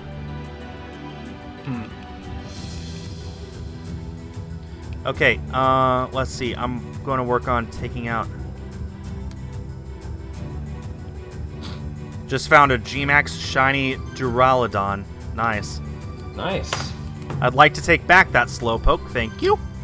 At least I got a shiny female. I'm very happy with that. What are its IVs? I don't know and I don't care. I don't care about IVs that much. Sorry, guys. Sorry if that disappoints you. Okay, this Slowpoke goes right here by the Mew. In the after the Pokédex area. Alright, there's my female. Or that's my shiny. I'll just go ahead and hatch the other 3 eggs as well. So I ended up only carrying 70 eggs total. That's it. That's wild, dude. Wow. Ah, I've still got yet to get... That's 2 races I've won. Oh my god. Wow, I'm 0-2 against Skull, guys. That's crazy. We got to do a third one. I got to win one at some point. Oh, man. What's my favorite Pokemon, asks Aiden. My favorite Pokemon is Helioptile. You see the shirt? My beautiful rebrand Zippy shirt.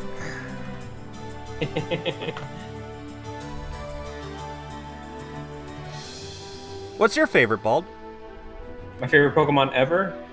Yeah. Like, it's a toss-up. So I always, like, separate it between Legendary, which is Lugia, and non-Legendary, which is Steelix. I call Steelix. He's not the most common, popular choice for a favorite Pokemon, but I just like, he's always my old, reliable tank. And there's been so many instances where I'll swap out for a Steelix, and then I'll be able to, like, use some items and revive, like, half my team by the time, like, he dies. So, like, you know what I mean? He's, like, my old, reliable tank, and he's designed, and I just like Steelix. So Steelix and Lugia are mine. There we go. Nicknamed it Banana Nut. Banana Nut, my beautiful yellow shiny Galarian Slowpoke. Oh, just rub it in, why don't you? Goes right here by my Appleton. Oh yeah, okay, yeah.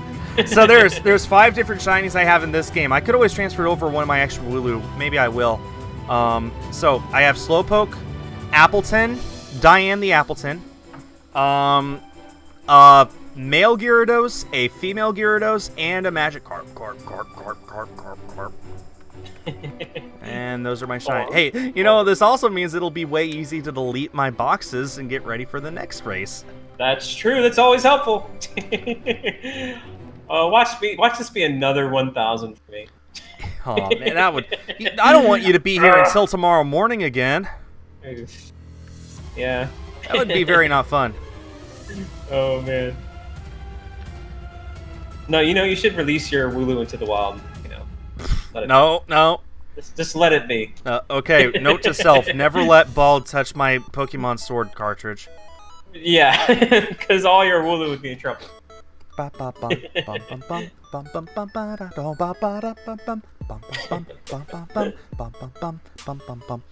how do you feel about getting that shiny? Feel like a winner. That's how I feel. Yeah, well, okay. Yeah, rub it in, Skull.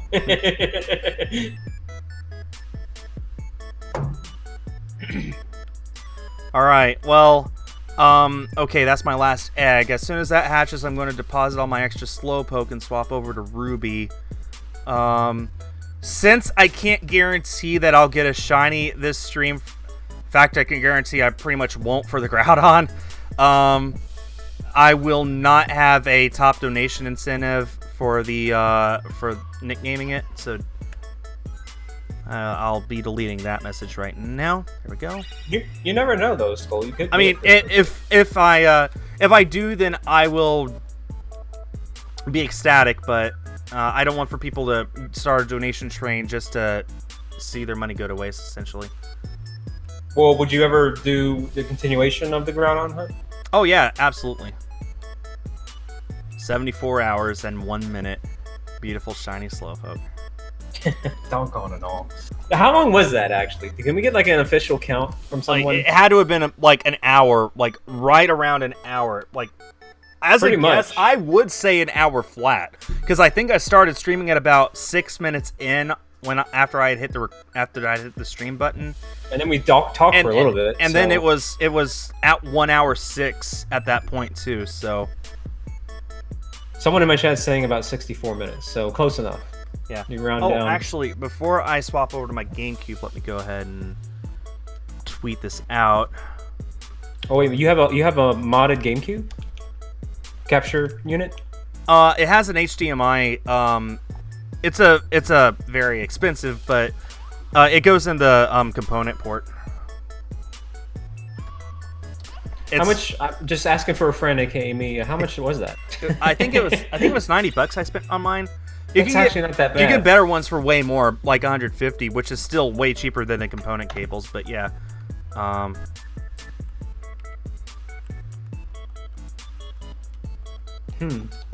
Because I missed out on the GameCube.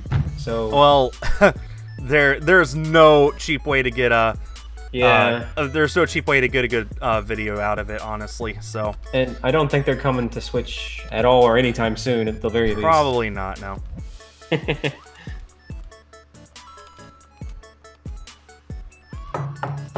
In case you're tuning in on my end too, guys, be sure to check out his link is in the description because he won already. So you know, I did. So you can, if you want, and if he's willing, he can show you guys that one more time. Or actually, he's switching over. But yeah, no, he's got it. So you can check out at least. I think you can rewind a little bit on the stream, maybe. Yeah, you could rewind about 10 minutes prior to now. So check it out. Okay.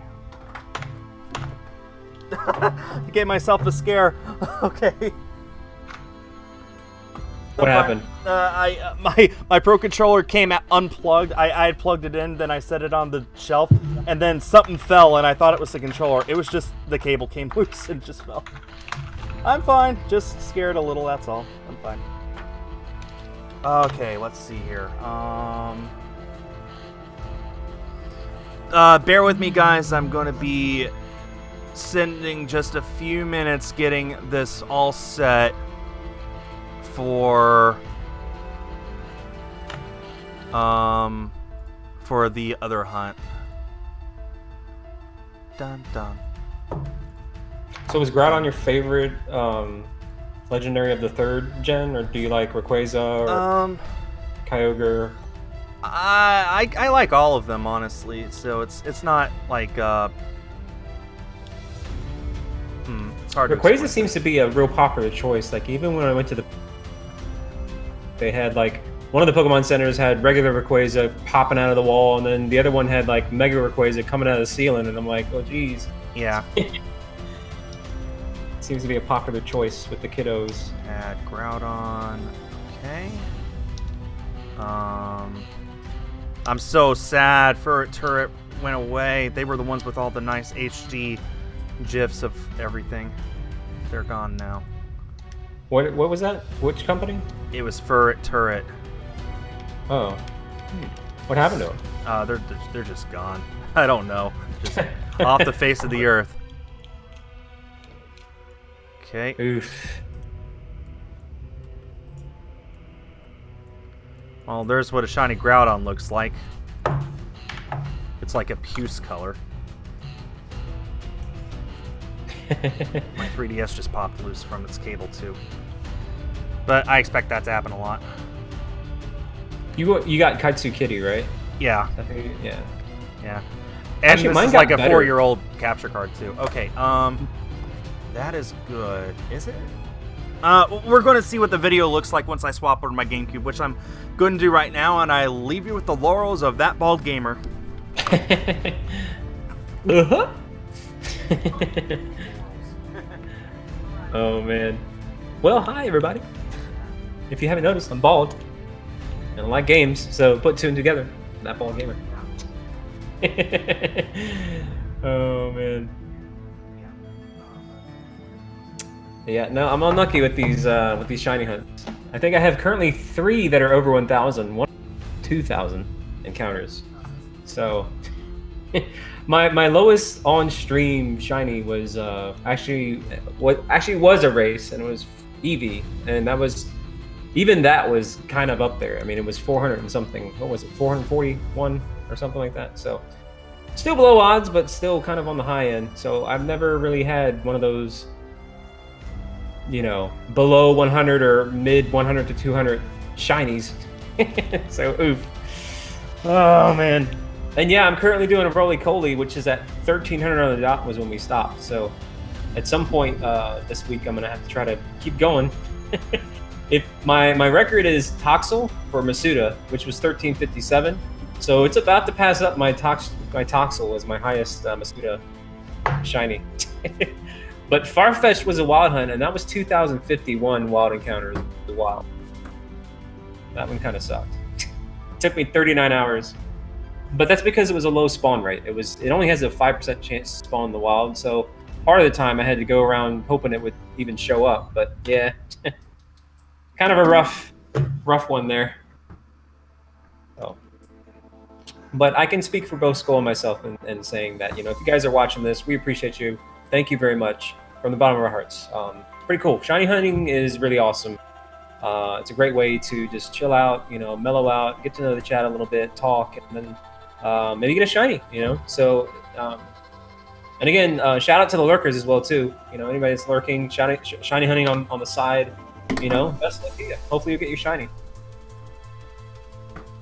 Thanks.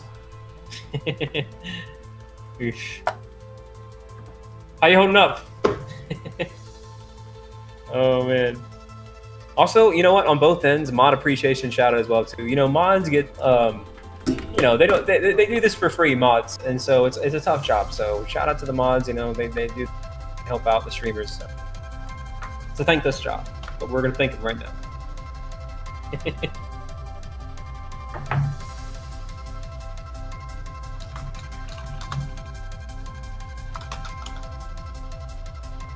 Whew. Can't believe I still haven't got this. I'm at 73.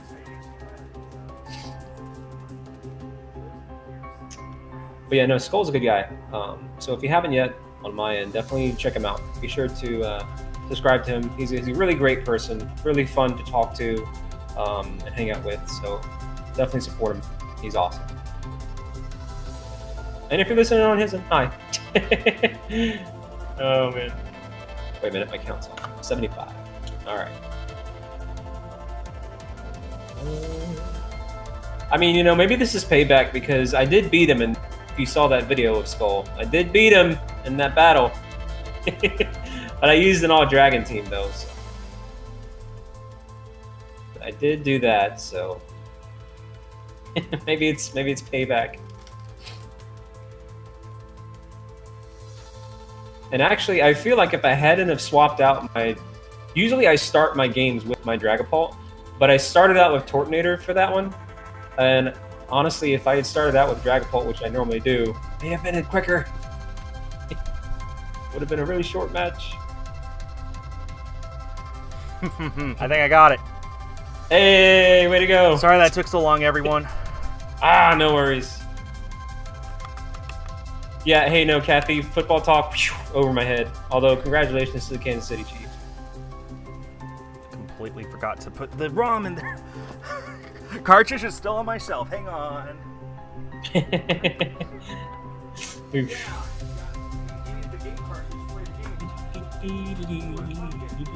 Yeah, I'm more of a hockey and basketball type of guy. And then sometimes soccer during the World Cup.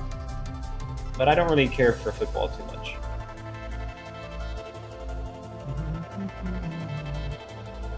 But yeah, let's get a booyah in both chats if you're having a good time, guys.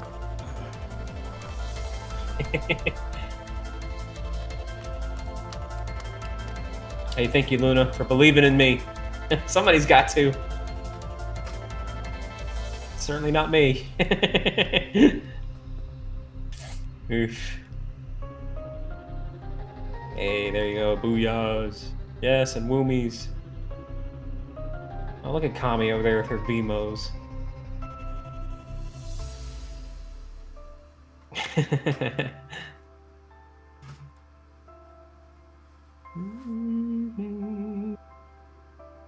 So, what do you guys think I'm gonna get it? I really think that I'm not gonna get it. Watch it be like, 2,000 slowpokes. I'm calling it 2,000. 2,569 slowpokes. That's gonna be me. you know. I had to throw in a 69 just because. 9,000. It's over 9,000! What? 9,000? I wonder what the longest shiny hunt is. Like, I wonder, like, you know. Does anybody know? Can we get, like, a fact check on that?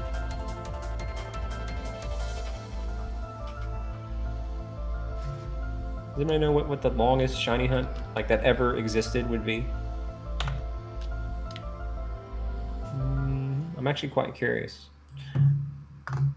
I bet it really is over 9,000. You saw a guy take 3 years and 17,000 eggs? That's terrible.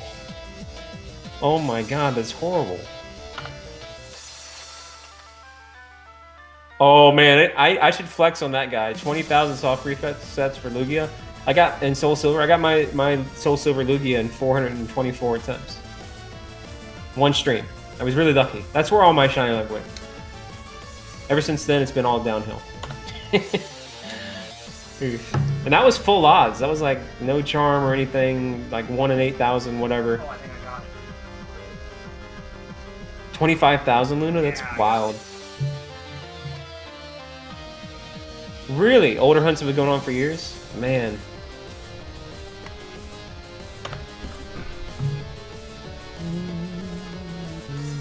All right, I finally got it, I think. Hey, welcome back. Was this asked in the chat, like, you know, if they knew what the longest shiny hunt was ever? For anyone, I know for a fact I saw a video of someone who got one after like 100,000 resets. 100,000. I'm not kidding, 100,000. What the heck, man? Yeah. Here, let's put my webcam over here so it looks a little more. Was that like full odds or something else? It was something else. Something else. That's about all I could say. Okay. My screen will freeze, everyone. Please just don't panic. Resetting my Groudon down to 0. Well, joke's on you, Remy, because I am bald, so there you go. She said, I'd be bald if I had the soft reset that much. So what would I be? I'd be dead. 1, 2, 3, 4, 5. 1, 2, You know 3, what? 4, 5. Okay. Starting my Groudon now. Good luck. Mix and match here.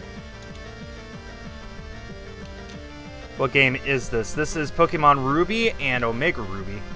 I didn't plan that, actually. I had to say it out loud before I understood. Oh, man. Man, that's such an awkward thing to reset, too. So, would you be doing this continuation of this throughout this week? Or I don't know. Maybe. It depends on how many people want to see it. I am very thankful to the 115 people who stayed throughout all those technical difficulties. I was there for maybe 15 minutes. That was nice. That's great of you to have stayed there, everyone. Oh, yeah. And at least you now got it all set up, right? Yeah. Also, everyone wondering, this is a real copy of Pokemon Ruby running on a Game Boy player on the GameCube with the Game Boy interface software to make it look this nice and crisp. It looks like an emulator, but it is a real bona fide game with real hardware. Hey, thank you, Leo, by the way. Yeah, I always try to go for the real authentic stuff if I can. Yeah, I mean, if you emulate it, what's the point? Right. Or if you use a cheating device or something. But I'm not. This is all real.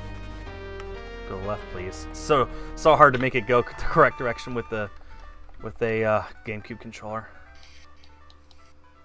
There we go. And in case you're wondering, Skull won. I did. So I'm still here, and he's but you can still check him out because 2 shiny hunts at the same time. Yeah, I'm going after Groudon and Latios now. Yes. I'm just gonna take a bite out of this pizza. Right. I'm gonna be quiet for a couple moments here. All right. When you're able to, I guess you could tell me how many eggs you're at. 82. I'm working on 83 now.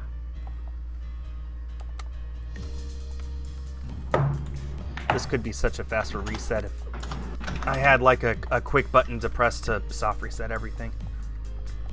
But I don't.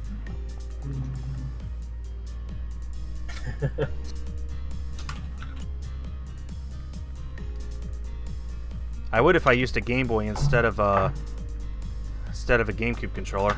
You can actually plug a Game Boy in and use it as a controller on the GameCube.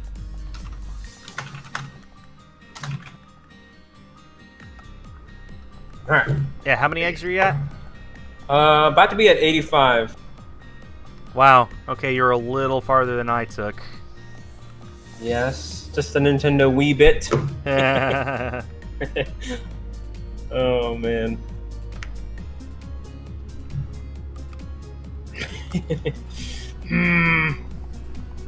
And for anyone wondering, when I get the Groudon, I'll just be chucking my Master Ball at it. I mean, that's valid. I mean, I should change the title of my stream. I'm sorry. Yeah, I need to do that. How do I do that midstream? I think you just go to... So you're looking at... Wait, I got it. Found it. Okay. Yeah, just go to edit video if you're looking at the preview. I need to change the thumbnail too. Shiny Groudon.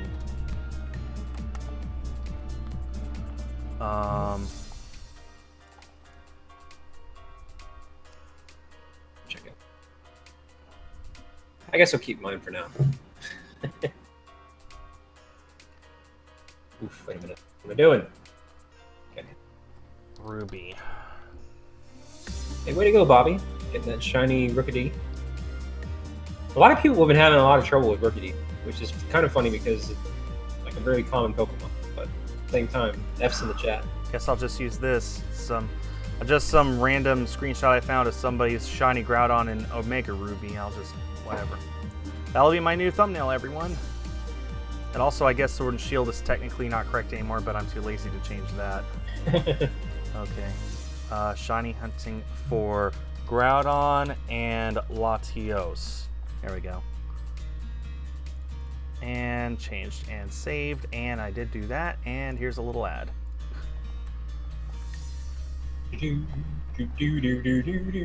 How's the weather been in Texas? It rained all day yesterday. All day. Did it? And it was about 45 today when I started Pokemon Go, and then it rose to about 68 by the time we were done. It's been pretty cold here in Virginia. Cold and rainy as well.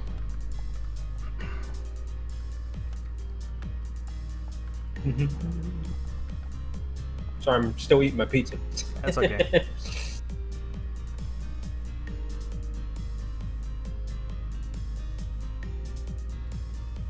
Yeah, no, absolutely, Crystal. I'm not expecting to find a shiny now for Groudon or Latios. I'm just working on them now. Because I got my shiny Slowpoke so quickly, I just feel like continuing the hunt with other things. See, but when you least expect it is when you get it. Yeah, exactly. Like when I talk about Ozlov getting banned from Twitch. One of my Wooloo I found when I was talking about Flat Earthers, that was fun. Oh my gosh, that's great. Great I find topic. it funny. I'm going to NASA twice next month. I saw. Congratulations. Two different things. One in Florida, one in Houston. I just imagine trying to have a conversation with these idiots. But I remember you said you were looking forward to that for a while. So like. Oh, I am. I'm looking forward to them. It's been a long time since I've seen a rocket launch, and the one in Houston is update to the state of NASA. It's like it happens right around the President's State of the Union, except it's the state of NASA, obviously. So, and you get to get a behind-the-scenes tour of all the facilities and stuff. And I always love going down there for that kind of thing. But yeah, what Crystal said, you should not expect to find a shiny every single time. No. There is one exception, and I would love to show this off sometime. In Pokemon, in the Gen 4 Pokemon games, if you have a Pokemon with Cute Charm, and the correct trainer ID and secret ID, then you have like a 40% chance of wild Pokemon being shiny of the opposite gender. It's hard to explain any better than that, but there's a glitch where if your trainer is pretty much any other ID, then your lead Pokemon has Cute Charm, then all the wild Pokemon you come across will never be shiny.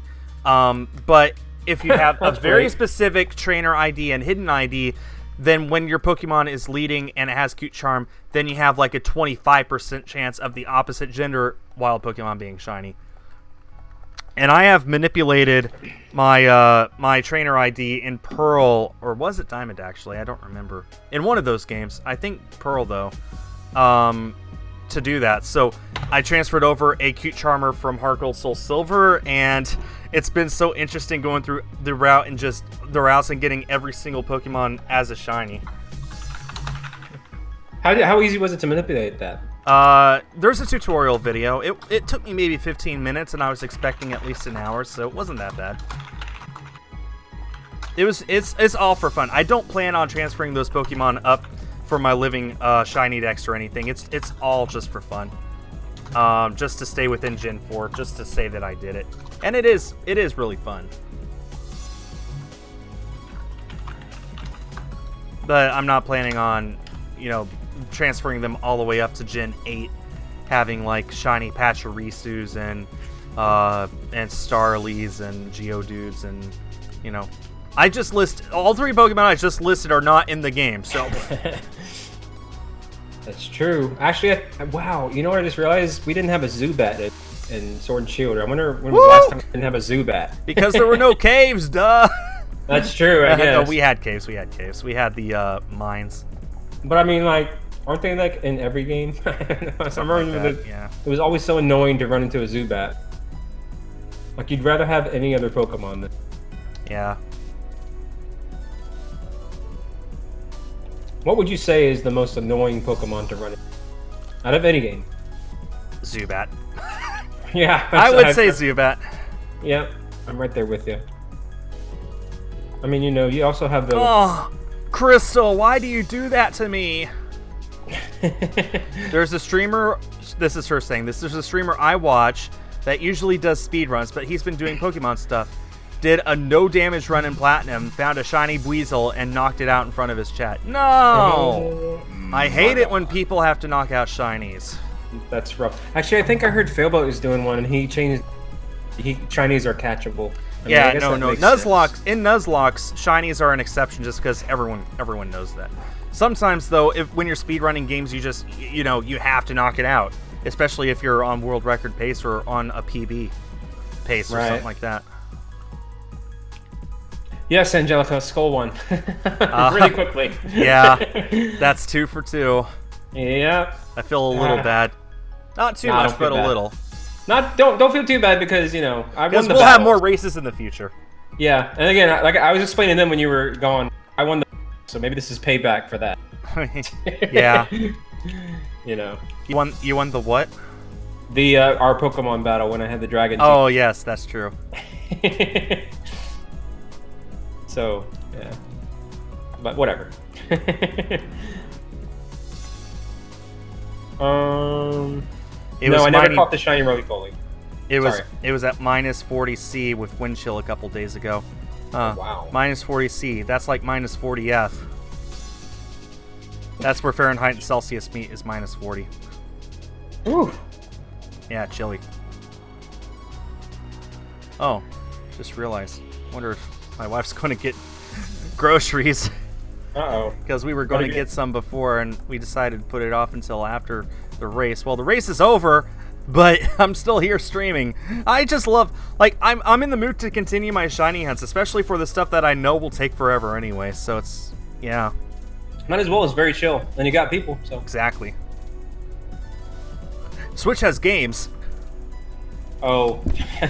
Did you see that tweet about? Oh yeah, no. I know exactly what you're talking about. I love that. Yeah, the comment and they were talking about. Then someone replied, "No, let me tell you. Didn't you know the Switch has games?" Yeah, I just did that exact reaction to my webcam. For anyone watching, don't fly on my back. Look back to the webcam. Shrug. Anyone who. Oh man, actually I went somewhat viral on Reddit a few days ago. I posted my complete amiibo collection. It has something like 1,500 upvotes. Oh nice. Yeah, I was not expecting that. It makes me want to maybe post my Switch collection because I posted that many times. The Switch collectors community knows full well what I have. Oh yeah. I'm up to over 325 physical games now. Nice. And over 100 downloaded thanks to various things.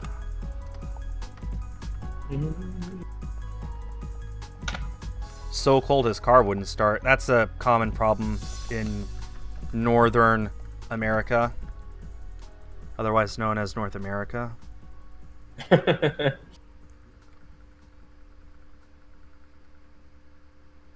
Oh, optimistic deity, could you stay here for a while so I can get a shiny Groudon and or Latios? That would be appreciated. Optimistic deity. Man, these resets on the Groudon are so fast. It's like one every 30 seconds almost. That's not bad at all. That's really fast. It could be even faster if I were to optimize my fingers, but I can't because I'm doing two things at once. How many Switch SD cards do I have? I only have one, but it's 400 gigs and it's almost full. Wow. Well, 400 gigs is a lot. Yeah. I would love a 1 terabyte one if they weren't so freaking expensive. How much? Like, I don't know, $450 for a 1 terabyte? And they haven't gone down in price yet. The 400 gig card I bought on sale for 120, and I'm happy with that. I just don't understand how they just go up on like such a logarithmic scale. It's wild. Actually, that'd be exponential, wouldn't it? Logarithm's the inverse.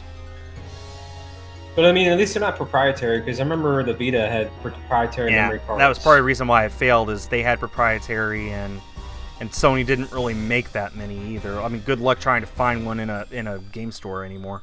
I don't mean like GameStop or anything. I mean like game stores that specialize in games and know exactly what people want. Yeah, good luck. Vita could have done well. It just, I don't know. Yeah. It had some good games like Uncharted Golden Abyss and Gravity Rush at the time was exclusive, and then Persona 4 Golden. I mean, it had some good stuff, but yeah. Of course, now like people still make it, but it's just all a bunch of like aftermarket indies and things. Yeah. All right, checking my Latios here. Then I'm actually going to adjust my GameCube controller real quick. I got an idea to make this go a little easier for me.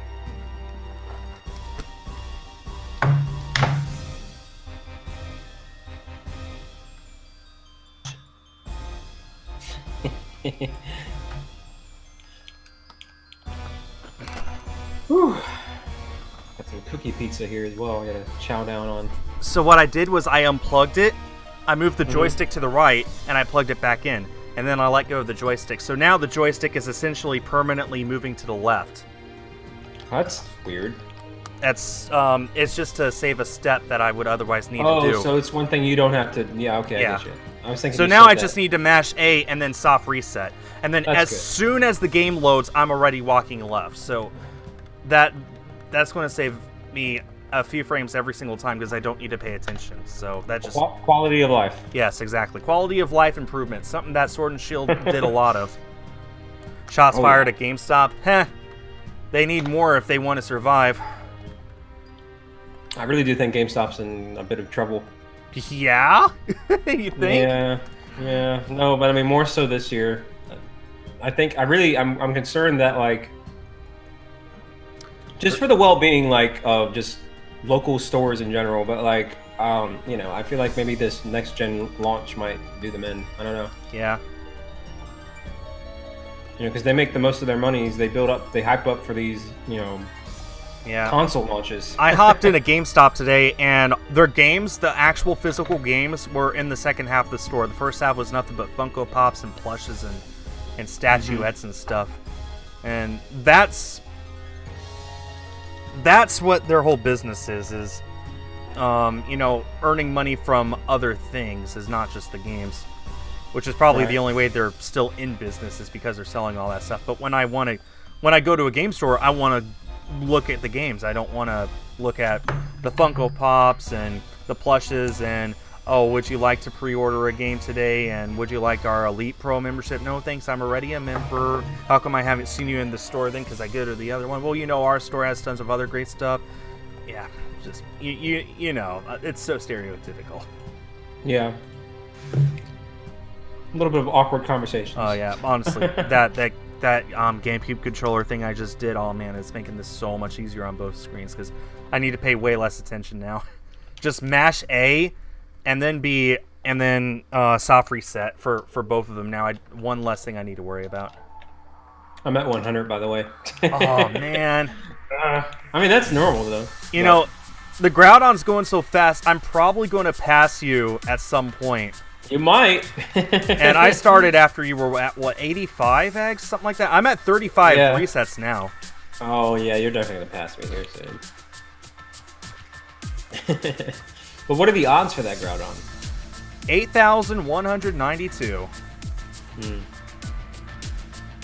It's double normal odds for Sword and Shield. Like, completely unadjusted odds for anything. Right. You would still theoretically get 2 random shinies before 1 shiny Groudon. Oof. Just is what it is. It's better than in Emerald. There, it's literally impossible to soft reset for anything because they screwed up the RNG when they were programming the game. And what did they do? They made it so, essentially, usually the RNG is set every time you turn on the game.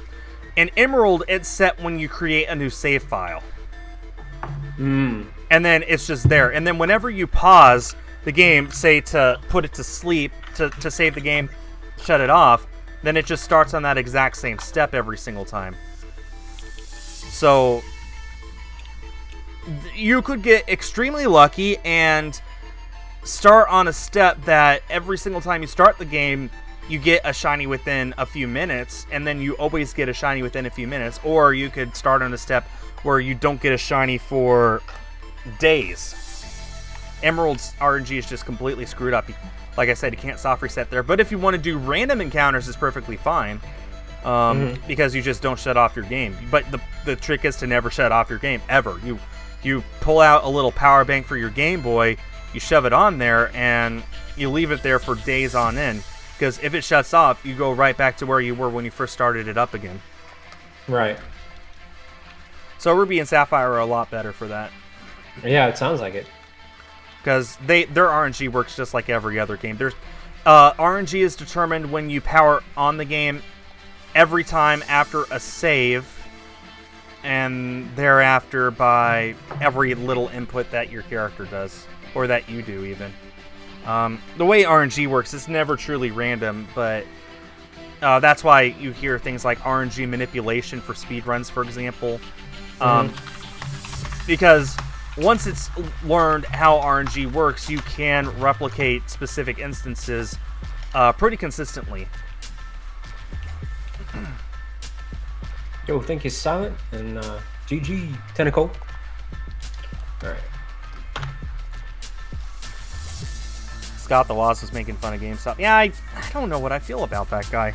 He's entertaining, but I don't know. It feels like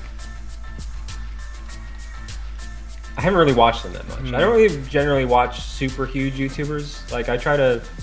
There's only a few, like, ABGN, obviously, because I start off. He feels like sometimes. I don't know. He almost feels like a knockoff of ABGN. I know he's not.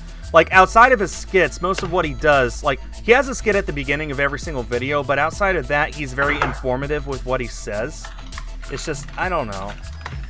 I think, honestly, probably my biggest thing with him is just I had an enemy who liked him and quoted him a ton, and I think that just did me in. Like, oh, if this guy likes him, then I'm not going to like him, something petty like that. Right. Same guy who was trying to persuade me that the Gen 1 games are literally unplayable because there was no physical special split, because that makes sense. Guy was a moron. It's okay, I'm long past him. Yeah, I don't know. But like people like ABGN and stuff like that. ABGN's like awesome. I love him. Oh yeah, I love him. Up to 926 resets on the Latios. So I've done 26 since we started. So I'm averaging about 15 an hour, something like that, on the Latios. That's terrible. It's that long.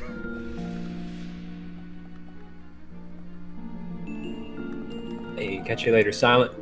Thanks for the my good luck. 3D I need it. And my 3DS has yet to crash, like I said, so I'm very happy. That's good.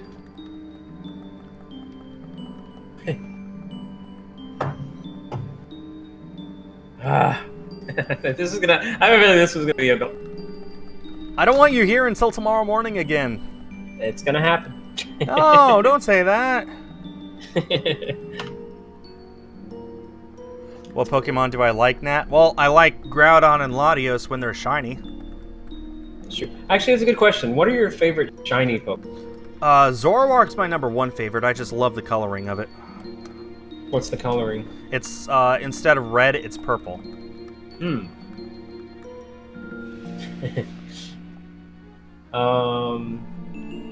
What about your least favorite shiny? It's a group of them. The ones that look little to no different than when they're regular. Like, my go-to example is, like, Gengar Garchomp. or Gibble or stuff like that. Yeah. Good old Garchomp.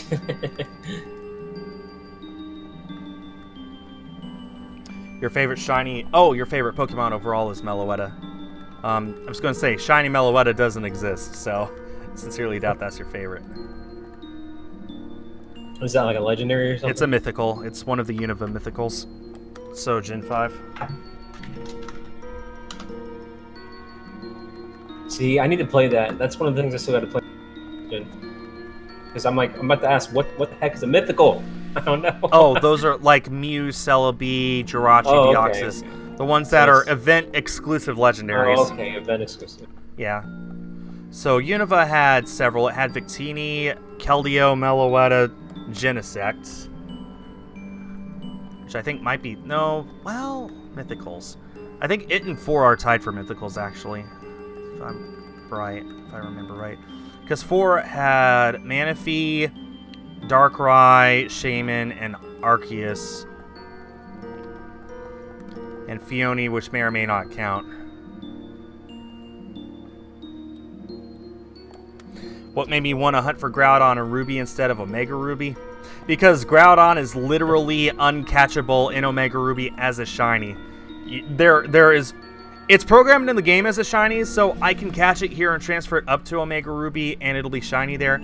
But the game is programmed to never let the Groudon that you can catch in that game be shiny. Also, please ignore the sub goal. I just realized that's up. I pulled this layout over from Twitch because I wasn't planning on hunting Groudon on YouTube, just on Twitch. So that's a sub goal for Twitch only. Please ignore that, everyone. Although I could put a sub goal up, but it doesn't matter. I've lost subscribers month over month for the last 3 months. Yeah, YouTube's like that. Yeah. Or are we talking about Twitch subs still? No, YouTube. Yeah, YouTube. I don't know. It's all good. Yeah, it's a come and go thing.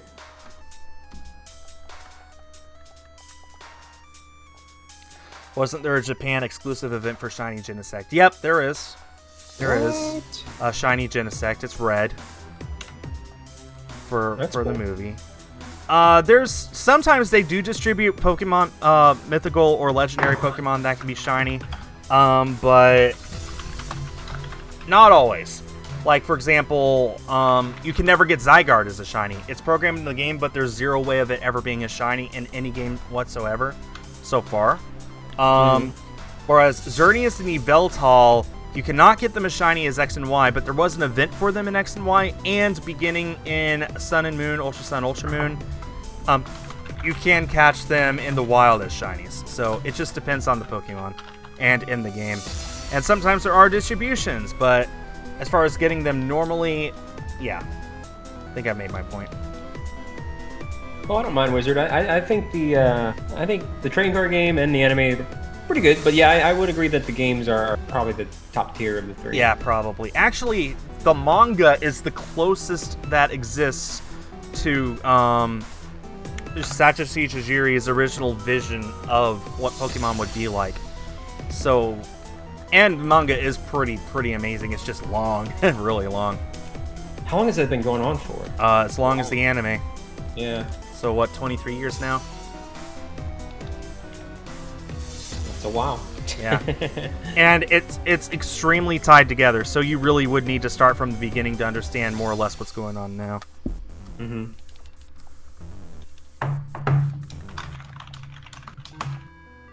Well, I guess since you already won, too, maybe I could just go back to collecting like 3 boxes. You know what would be pretty interesting?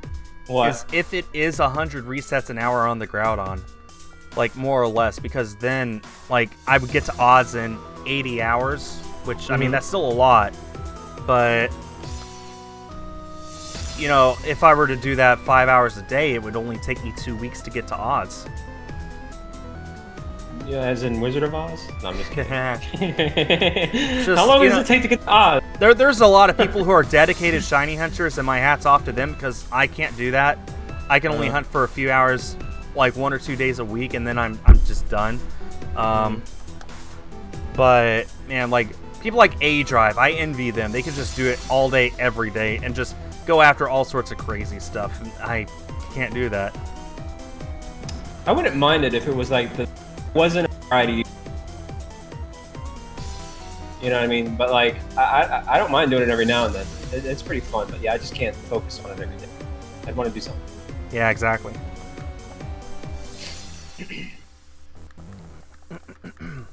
I still have over 100 people watching. I would not have expected that much interest in a shiny hunt. Thanks so much, guys. That's amazing. Shiny hunts, what's up? And then shout out to the shiny lurkers as well too. Shiny hunt on the side. GG. Yeah. That tends to happen with shiny streams. You just get a lot of people that just want to hang out to give themselves hope during their own hunts. You know, like, hey, I'm not alone in this. You know, someone else is struggling too. So it's just kind of like a vibe check for shiny hunters. Yeah.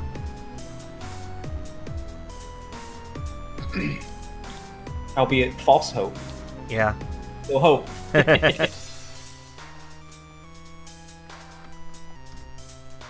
Oh yeah. No, so Latios' odds are half of Groudon's. So Groudon's are 8192, Latios is 4096. So, yeah. How am I recording GBA footage? This is real hardware. This is a Game Boy player on a GameCube using custom firmware, but it's still a real cartridge with real hardware. The custom firmware is just to make it a nice, crisp image. That's why it looks so good. That's why you had to ask if it was an emulator or not, because it looks like it's so clear it could have been. But no, this is all real. Nice and crisp. Yep. What are some good GameCube games? Mario Sunshine, Mario Kart Double Dash. I'm a fan of Star Wars Rogue Squadron 2. Wasn't that a launch title, by the way? Yeah, I think it was. I think it was too. Let's see, what else? What just comes to mind? Smash Melee, of course. And then maybe the Metroid Prime, I think. Was Metroid Prime, that's pretty high up there. Guys, just throw out some of your favorite GameCube games in my chat right now. Come on, let's get the conversation going. There you go. What is your favorite GameCube game? Animal Crossing. No, doesn't count. Mega Man X Command Mission. Oh, there was also the Star Fox Assault games. Chibi Robo, the original one of those, was on GameCube. Oh yeah, Chibi Robo. So underrated. The new one, kind of lame. Well, wouldn't call it lame, but it was nothing compared with the original. Super Mighty Morphin Power Rangers. Is that real? I don't know. I don't know about that. Pokemon XD, Wind Waker. Wind Waker's, yeah. Although that did get the Wii U port, so. Mario Superstar Baseball, Mario. There's the Mario Party games on GameCube. That's true. Those are pretty good. There's, let's see, Resident Evil 2 is on the GameCube. I think 4 is on the GameCube as well, too. Luigi's Mansion, Fire Emblem Path of Radiance. Those are all good. Jackson is shiny hunting for Lucario. Good luck. Best of luck to you. Hello Kitty Roller Rescue. Oh my god. Yeah. Inevitably, somebody's going to point out Madden 08 is not on the GameCube. Were there a lot of sports games on the GameCube? I feel like there were a lot of sports games on the GameCube. Honestly, sports games have mostly died off on the Wii U and the Switch, and that's just because EA has monopoly in all of them. Right.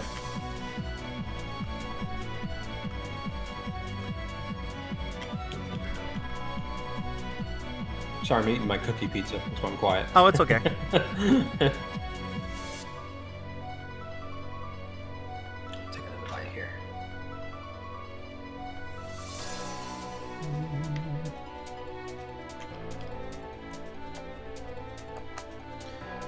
Part of what helps on the reset on the Groudon is as soon as I soft reset the game, it just starts up again instantly. The Latios takes like a good maybe 5 to 10 seconds between soft resetting and the game loading back up.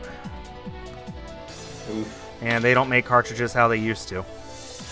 Donkey Kong Jungle Beat. Oh, yeah, I actually played that a lot in Walmart. I know that sounds weird, but you gotta remember. Oh, Pikmin 1 and 2, of course, and Paper Mario, Thousand Year Door. You just gotta remember, there was a time when you could go to Walmart and sit down and play games. At kiosks. At kiosks. Those days are long gone, but oh man, that was so fun. I played so much of Pokemon Gen 3 there. I always would start a new game and see how far I could get before my mom would get us out of the store. I think I got a badge one time. I think that's as far as I ever got. That's funny. But no, man, I loved. Like, let's see some other things I remember. I remember Star Fox Assault, and I remember Chibi Robot on the GameCube. I remember playing the Incredibles video game, but that might not have been on the GameCube. I feel that was on the Xbox. I could be wrong. But, man, playing demos at kiosks in Walmart, it's right up there with playing games at the McDonald's kiosks on the N64. Someone in my chat said, imagine speedrunning games on a kiosk. Like, do a full speedrun stream. Like, hey, I'm live at GameStop right now. We're going to speedrun, whatever. Be like, so you're stealing our customers. Please get out of here. Yeah, that's probably what they'd say. They'd be like, yeah. That'd be funny, though. Yeah. Oh, I mean, there are Switch kiosks. There's a Switch kiosk at my Best Buy. But I feel like that's pretty much it. I don't feel like I feel my GameStop has the kiosks, but you can't play anything on there. I think that all that happens is they show like a highlight video on like their PlayStation. I don't even know if their Xbox has a kiosk. Anyway. I think the last place I went to that had a kiosk was actually a Walmart, yeah. Yeah. I've been looking off and on for various kiosks for video game consoles, but whenever they pop up, they are either too far away from me or way too expensive, because people know exactly what they have. Right. And people will pay thousands of dollars for kiosks, especially if they're in good condition with all the original stuff.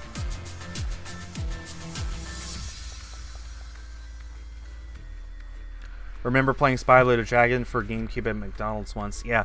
McDonald's used to have games. But Switch has games. Switch has games now, so there you go. But no, McDonald's, like, it seemed like every other McDonald's or better used to have a kiosk where you could play games. Like on the N64, there was one McDonald's I grew up at with, actually, was it a Burger King? It might have been a Burger King, where they had... I think it was, because I went to a Burger King and they had a kiosk, too. It was a kiosk. I don't think it was for a Nintendo console. I think it was its own dedicated thing. It was like some sort of... This is when I was very young. It was a Sesame Street sort of game. I don't remember much about it, though. Some sort of proprietary hardware. Yeah, no, it was before I was 8, because it was at the Walmart. It was at the Burger King. I only remember it was Burger King because one of the mascots was a kid wearing virtual reality goggles. What? Anyway, yeah, I'm pretty sure it was just games, Luna. Something the Switch has. That's right. Many of. Man, that's become like the... I don't know if they meant to do that or if it comes... Well, the thing that I remember about Nintendo from the Game Awards is not something that they announced, but simply that the Switch has games. They spent the Switch's entire lifetime putting games on there, and now they're going to spend the rest of its life just reminding people that those games are on there, not making new ones. I just think that the gall of Alienware, though, to just say that they have this limited. The Alienware thing, like, Oh, man, if you need one less reason to buy an NVIDIA Shield, there you go. It's almost like that was like a troll comment because like they pricey, but you know darn well that Alienware way more Twitch. Yeah. There's no way that's not going to be at least close to or over $1,000. Oh yeah. So, a Switch, like, you can get a Switch Lite that can play every single Switch game for $200, and that overpriced piece of junk that they're selling can't even play every single game advertised for it. Oof. So, there you go. You buy a Switch Lite for $200 and tons of games used, which is impossible on the NVIDIA Shield. You can buy those used games. You can buy Pokemon Let's Go used from GameStop right now for $40. Those are completely great experiences. Anyway. No, you're right. No, it's just I don't know what they were thinking. They were stupid. They were probably that Twitter account's probably run by PC Master Race idiots. Probably. I mean, that makes sense if it would be, but still, it's like. I mean, up to 83 resets. You should know better than anyone. How many total games does the Switch have at this point? Over 800 physical games. See, so I mean, you know. Over 500 released. No, over 400 released in retail in North America. That means since the Switch has come out, you could just go to any old store in North America, and there would have been 400 games for you to choose from on between all those trips. And that's already more than the N64 had. Yeah. So. No. The N64 capped at 296. The Wii U capped at 164. So the Switch passed the Wii U. The Wii U's entire lifetime of games within a year and a half of release. So the Switch has games, all joking aside. Yeah, no, it does. And it's not even 3 years old. It really will last, another 3-4 years at least. So I wouldn't be surprised if by the time all was said and done, it had 1,000 games just in North America. Just North American retail. Sounds about right.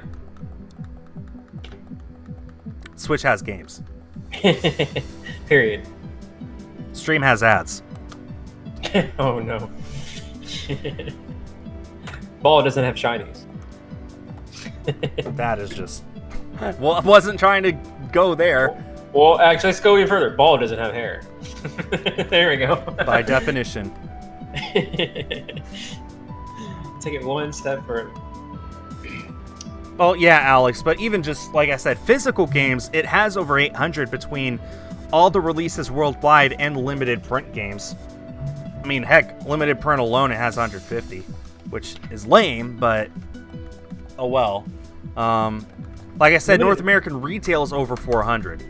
So, like, just any old given Walmart has had over 400 Switch games sent to it, different Switch games sent to it to be sold in their stores since the Switch has launched. And like I said, it hasn't even been 3 years yet. It'll be 3 years on March 3rd, which would have been the day that Final Fantasy VII released. But now we gotta wait.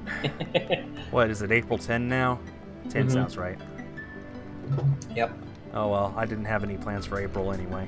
Actually, I did. I'm going to Disney World the next week after that. But I get a full week of that game before it happens. Well, hopefully you'll be able to... You can probably beat it then. Is Project Diva still not on Switch? Wow. You're right, Luna. Man. I was holding off getting the PS4 release of that, just in case there was a Switch version, and that hasn't come out yet. Oh no. You're going to start shiny hunting Relic? Oh, you mean Relicanth? Who's that? It's a very, very old fish in Ruby and Sapphire. Relicanth. The Relicanth really can. Oh, okay. Oh, and no, apparently they meant to say Tepig. It just autocorrected to Relic, which I could see.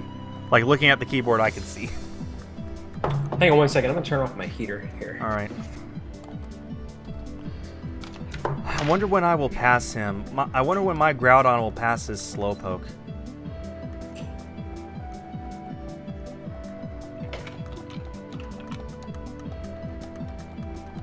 It's getting late in the game too. Look at how dark my characters and my Latios is getting.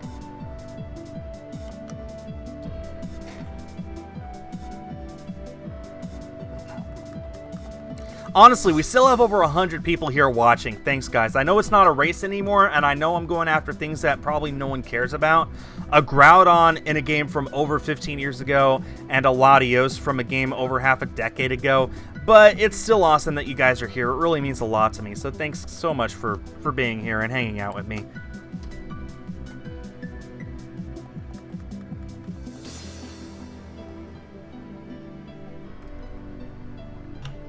Hi. What? I'm just saying. Come back. No, Nate, I don't think that they'll be delaying Breath of the Wild 2 like they did the first one. Solely because all the assets are already there. They're doing a direct sequel to save themselves time having to create all that from scratch. Breath of the Wild took so long because they needed to create every single thing from scratch. Breath of the Wild 2, they can take a lot of the stuff from the first game and just transfer it over. Yeah, I actually think it'll be a fall release. Like this year. Yeah. I would love that. I'm not getting my hopes up. I don't think Nintendo has a plan for this holiday, but...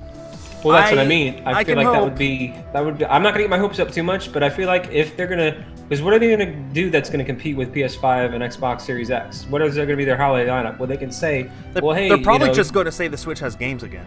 Well, yeah, but I think they'd be ill-advised to do that. So, like, I think if one franchise could potentially compete, it's Zelda.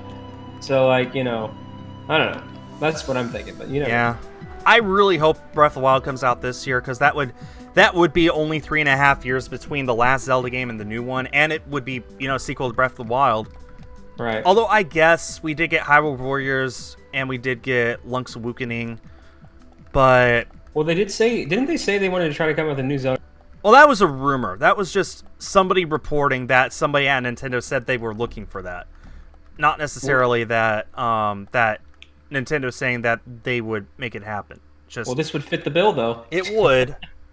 Which makes you wonder what they'd come out with next year. Probably just Wind Waker HD. Well, they did say, too, they had 2 more coming over. So, I mean, what do you think those are going to be? I don't know. It's probably going to be like The Legend of Zelda, the Wind Waker HD U Deluxe Enhanced Edition Definitive Edition for Nintendo Switch. They're just going to keep porting the same game over and over, add a very small change every time they do, and call it a new release. That's probably what they're going to do. I really hope they don't do that. I know a lot of people want that, though. Surprisingly, they want Wind Waker HD and Princess HD, but I mean, Alex just got that. Alex, I see you're a man of culture as well. What happened? He's talking about wants to collect GBA games again, but wants to wait for the Analog Pocket to come out.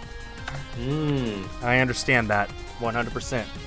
Actually, stop hitting the F9 and F8 button at the same time. Doing that might cause the thing to reset, and I don't want that. I don't want the number to reset. I don't want to have to hit the F9 button 100 times. How many eggs are you at? 135, just about. You're at about quarter odds. Yep. I'm telling you, I'm not going to get it today. I got mine at 1/8 odds. Holy cow. Oh my gosh, that's ridiculous. This was my idea. It was my idea to do another race for the Slowpoke. Well, it looks like I'm the real Slowpoke here. Oh, no. Oh, man. Yeah. This is my 100th reset on the Groudon. No shiny. Oh, you're definitely going to pass. This thing is so fast. Yeah.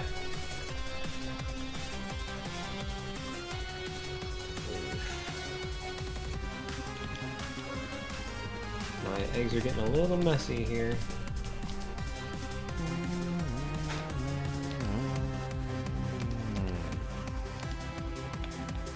Box maintenance. There we go. Whew. I wonder, do you think they're, like, with the update? I don't think they will, though, because I don't know how it would affect people that don't have the expansion passes, but do you think with the expansion passes, they'll add some additional quality of life improvements? Such as? Mass release! That'd be nice. That'd be really nice. Yeah. But, right up there with just mass deleting friends off your Switch friends list. Yeah. I mean, but I don't know if they would actually do that or not. I don't think so. Honestly, I think that they would expect most people to just mass move their stuff to Pokemon Home and then leave it there to rot. That's what I did with Bank. Whenever I was done with extra shiny hunts, I would just move box after box into Pokemon Bank and leave it there. Is there like infinite storage? No, with Bank you can store up to 1,000 Pokemon. It's 3,000. It's 100 boxes. So yeah, that's 3,000. It's not infinite, but it's a lot. Is there a mass release on that? No, but you can just let your membership lapse. Huh. And then they lose everything? Yeah. Said I was playing through Pokemon White. How's that going? I haven't played it since that day I started playing it, but I think I have beat my first gym. It was actually a lot harder than I expected in Pokemon White.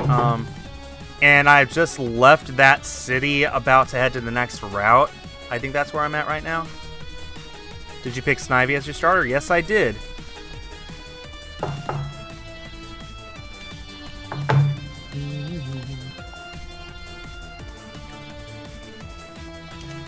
Still gotta play Gen 5 Black and White. Yeah, it's been a long time. The last time I played it was in 2010 on an emulator, and that's the only time I've ever played it. So I've been meaning to play it properly ever since then, and I've never played through Black and White 2. So really? I'm really looking forward to playing through these games and really experiencing them properly for the first time. And then after I'm done with those, then I'll head to Pokemon X, play through that. For the first time since I played through Y the day it came out. And then Alpha Sapphire, because Omega Ruby I'm keeping as a shiny hunting cartridge. And then I'll just play through all the games in order. I've been doing that slowly over the past year and a half. Played the Gen 1 games, then the Gen 2 games, then started the Gen 3 games, decided to go back and do my Pokédex in Gen 1, started the Gen 4 games, decided to go through the Pokédex in Gen 2, and I haven't actually finished the Gen 4 games. Technically, I haven't beaten Red yet in Pokemon Heart and Gold, but that's the last thing I need to do to properly beat the Gen 4 games. So I decided, you know what, I don't feel like grinding, so I'm just gonna skip and do White now, which I am, and I love it. It's really, really fun. There's a lot of people who would argue that Pokemon should have stayed a 2D game, and playing through Gen 5, I can see why they would say that. I mean, it was charming, the look of it. Yeah. Although I know when they were doing X and Y, the development team was... Somebody on the development team gave an interview and said they were told for the first time that they'd have to start making 3D models for everything, and they weren't dreading it. Their first reaction was, it's about time. Like, they'd been looking forward to 3D Pokemon forever. And I don't know why people hate X and Y so much. They're saying, like, the drab storyline and the gimmickry and how all the characters in the overworld look so chibi, and it doesn't bother me. It adds to the charm. In fact, the more realistic characters in Gen 7, I don't like, because it just doesn't look good on a 3DS display. I like the chibi look. Yeah, I didn't mind it too much. I still need to play Gen 6, though, so... Oh, you should do that. Yeah. Did Gen 6 have, like, cutscenes like Moon, or was Moon, like, the first one that did... No, there have been cutscenes since Gen... Like, there's been unskippable cutscenes since Gen 2, technically. Well, I mean, like, cinematic type. Oh, cinematic stuff. No, there were cutscenes in Gen 5, even. And I think Gen 4. There were cutscenes in Gen... No, there were cutscenes in Gen 3! When Groudon and Kyogre are going at each other. But no, there are some cutscenes in Gen 6, but nowhere near as bad as Gen 7.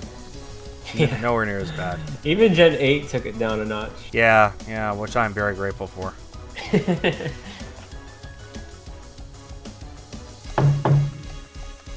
140.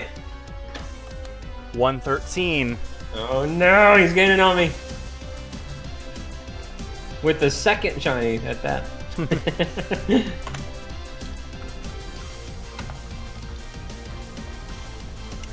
But yeah, if there's a interest in me to shiny hunt more often on my channel, I'll be glad to do it.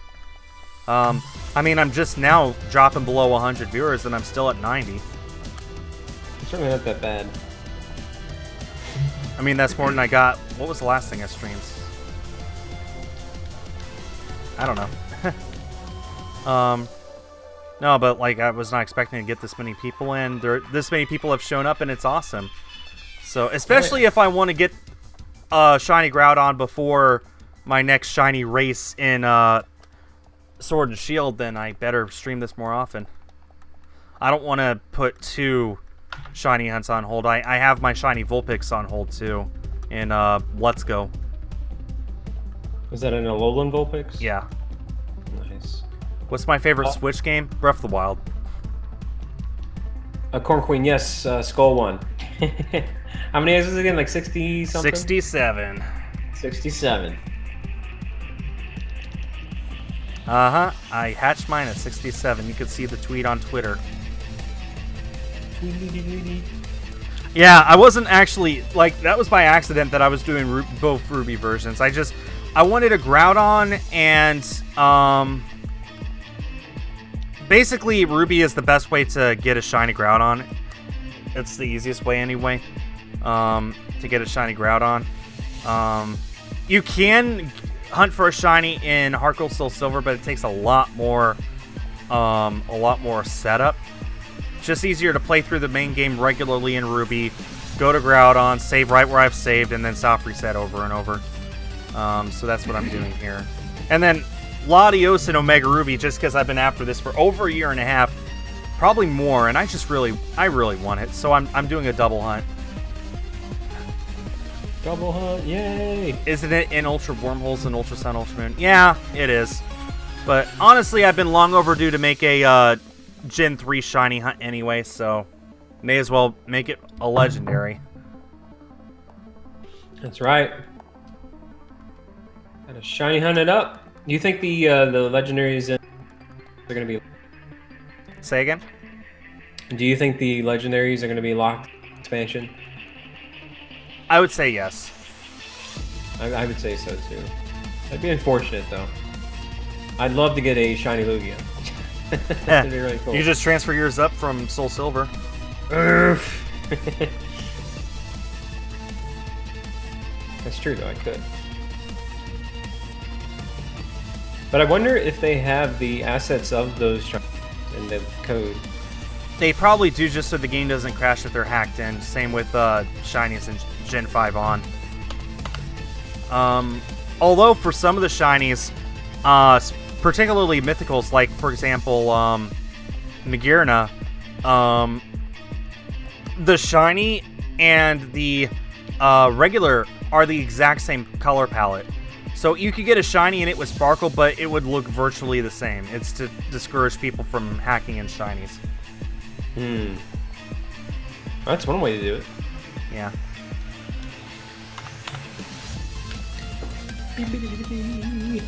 But I'm willing to bet that for a lot of shinies that they lock out of their own games, they give alternate color palettes anyway, just so then in the future when you see the shiny, like for example, Reshiram and Zekrom are shiny locked in Gen 5 but not Gen 6. You can get them as shinies in Oris.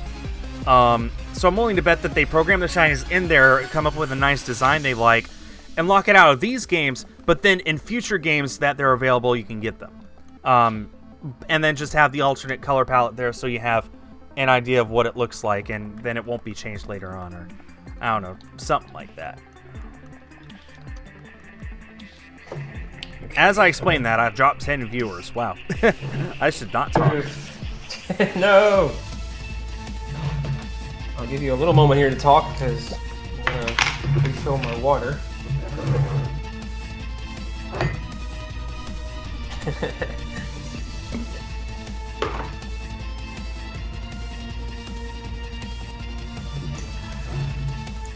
Have you ever tried G Fuel? I didn't hear that.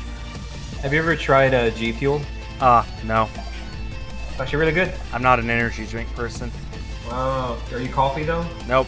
I am very not caffeine. I've been off caffeine so much that a Coca-Cola will keep me up. It's strong. Oh, I think I recall that because you did something like a tweet or something like half a year ago, and you said you had like a Coca-Cola or something, and you were up like all Yep, something wild. it was all I needed. I don't remember what it was, but like I think you were going on, and you're like you just stayed up or something until the flight. Yeah, something like that. I remember weird stuff. What made me like Helioptile so much? It's adorable. It's a very, very cute Pokemon. Honestly, ever since it was first revealed in 2013, I just fell in love with it, and I've been in love with it ever since. 7 years ago now? 2013 was not 7 years ago. Yeah, it was. 1993 was 7 years ago. Yeah. That's what it should be. That's what it feels like. Excuse me. Hey.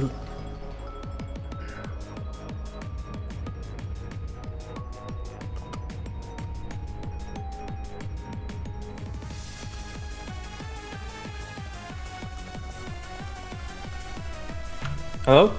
Hi. There you go. I was like, I must accidentally hit a button. I guess so. I heard you say, hey, and then that was it. Oh, I was like, whoops. When did X and Y come out again? October 2013. Wow. A very long time ago. 7 years. Almost. Well, over 6. It's been like 6.5 now. That's wild to think about. Yeah. Like, how about this? Black and White came out 10 years ago. Pokemon 2000 came out 20 years ago. The movie? Yeah. I like that one, but that's because it has Lugia. Well, so does, hold on. The Power of Us? Does it? Is Yeah. that like a 2000 remake sort of thing? No, it's nothing like 2000. I need to watch that because it just popped up on Netflix. Yeah, you should. It's the most recent Pokemon film released in America besides Detective Pikachu. Also, Hoopa and the Clash of Ages has Lugia. You just really like Lugia for some reason. I do. Does Lugia talk in these? No. Didn't he talk in the first one? It's been Yes, so long since yeah. I saw it. There's also a few anime. There's like a whole arc in Johto with a Lugia and its child Lugia, which makes sense. The heck is Child Lugia? Like a child Lugia? Like, Its name is Silver. It's a baby Lugia. It's That's a baby cute. Luigi. I need to look that up. Is it as cute as Baby Yoda though? I don't know. Yeah, a lot of people were getting worried about hearing that Obi-Wan may have been canceled, but it's Well, turns out it's fake news and people are idiots for believing it. yeah, fake news. What part of rumor from unreliable source by an anonymous teller do you not understand? Journalism these days. I'm still looking forward to that for sure. How many eggs are you at? I'm still at 150. I'm gonna mass collect a couple boxes. All right, I'm at 134 on the Groudon. I heard that they're gonna bring back Liam Neeson for Qui-Gon. That'd be cool. Would be. He's come back quite a few times as Qui-Gon. He came back for the Clone Wars several times. And he came back for the Rise of Skywalker. And it'd be neat if we can get like maybe at least at the very least would be pretty cool. Like maybe not like crossing paths or something because then he, but like at least like just doing something crazy. You know what I mean? Yeah. Like in some sort of scene. Like it'd be pretty cool to see. So I'm probably actually going to end my stream when I hit 150 on the Groudon. No worries. That's fine. Yeah. I'll keep going. I've been going for 2.5 hours now, and I don't want to pass you on the Groudon, and you're Slowpoke. It's possible. Yeah. Now I got my shiny, and I've been going for a while, and I met my donation goal. I had a really satisfying stream. That's very efficient. Yep. Compact and efficient. That's what can you It'll ask put for? me at about 940 on the Latios, so 40 this stream. That's not bad either. Yeah, no, 40 in 2.5 hours. That's how slow of a reset it is. So 1%. I have gained 1% towards odds this stream on the Latios. At least my 3DS never crashed. Yeah, I was going to mention earlier, mine actually got better. So like when I first got the Kaitsu Kitty 2DS XL modded, at first it was very twitchy and it crashed every now and then, like if I just moved the cord just an inch, but like now it's gotten better. I don't know if it hardened up for... Well, the last time when I tried and it was crashing, that's literally the only problem I've ever once had with this. Was that day, and it was just crashing every few times when I would soft reset. And it wasn't the card crashing, it was the game crashing. So I think the 3DS just needed a few weeks of being shut down and it's fine now, so. As long as it's okay. Yeah. No, it's good. I've been playing with the Latios this entire stream, so. What happens if these capture card units crap out? I mean, is there someone that... You're out of luck. Yeah, I was about to say, oof. And there's no one even making them now because of the new law in Japan that prevents you from modifying consoles. Right. So, like, Katsukitty's out of business. We got Loopy, who technically would be making some, but I guess he just realized that there's no interest now. Most people bought them solely to capture Pokemon, and now Pokemon's on the Switch, so there's no point. So, once everyone's capture card dies, that's it. Bye. Oof. Which is part of why I'm trying to keep mine in as good condition as possible, because you never know when you want to capture something. It's nice that I'm able to capture anything from any Nintendo game ever made except on the Virtual Boy, and even then there are options available to mod that so it outputs a signal that I can capture. And I don't want to lose that because my 3DS goes out, because then I would be losing access to all the DS and 3DS games. I wonder if anybody's ever done a 24-hour Virtual Boy stream. That'd be terrible. 24-hour what? Virtual Boy stream. Oh, no. That would be horrible. Well, if you mod it, you could consoleize it so it outputs on the TV, and if you do that, then you could choose between different color palettes that aren't red. So you could do, like, just a monochrome white and black. You could do a soft blue and black. You gotta do this the OG. Yellow, black. Aw, man. 24 hours. And... Oh, man. I wouldn't wish that on the Houston Texans. Oof, that'd be horrible. Oh, man. Well, actually, maybe it'll improve their performance. There's some crazy Blow streams a out 24-point lead. I can't believe that. There's some crazy streams out there. Like, people... I'm sure... Have you heard of the game, like, you know, where you just... It's just a bus driving simulator, but it was on, like, I think the Sega CD Bus. or something. Desert Bus. Yeah. So people do like 24-hour streams of that. It's yeah, like, are you serious? For charity. But I mean, come on, dude. If I were to stream myself playing Virtual Boy for 24 hours, I would need charity.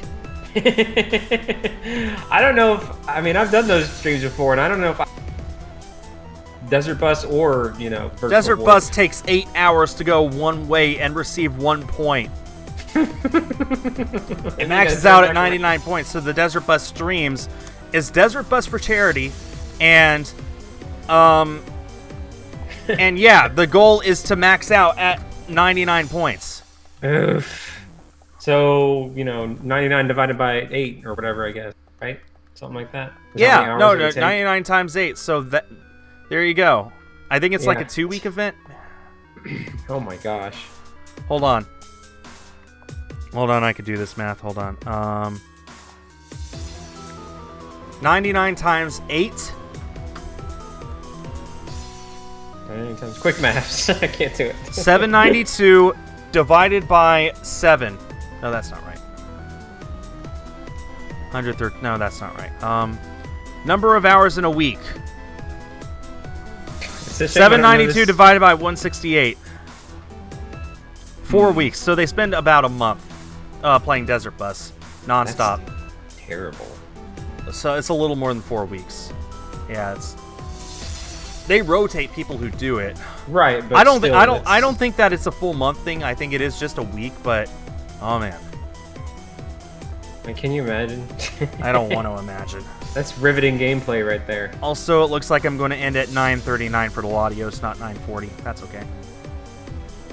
How close are you to wrapping it up? I'm at 148 on the Groudon and 9:38 on the Latios. So I think actually the Latios will wrap up.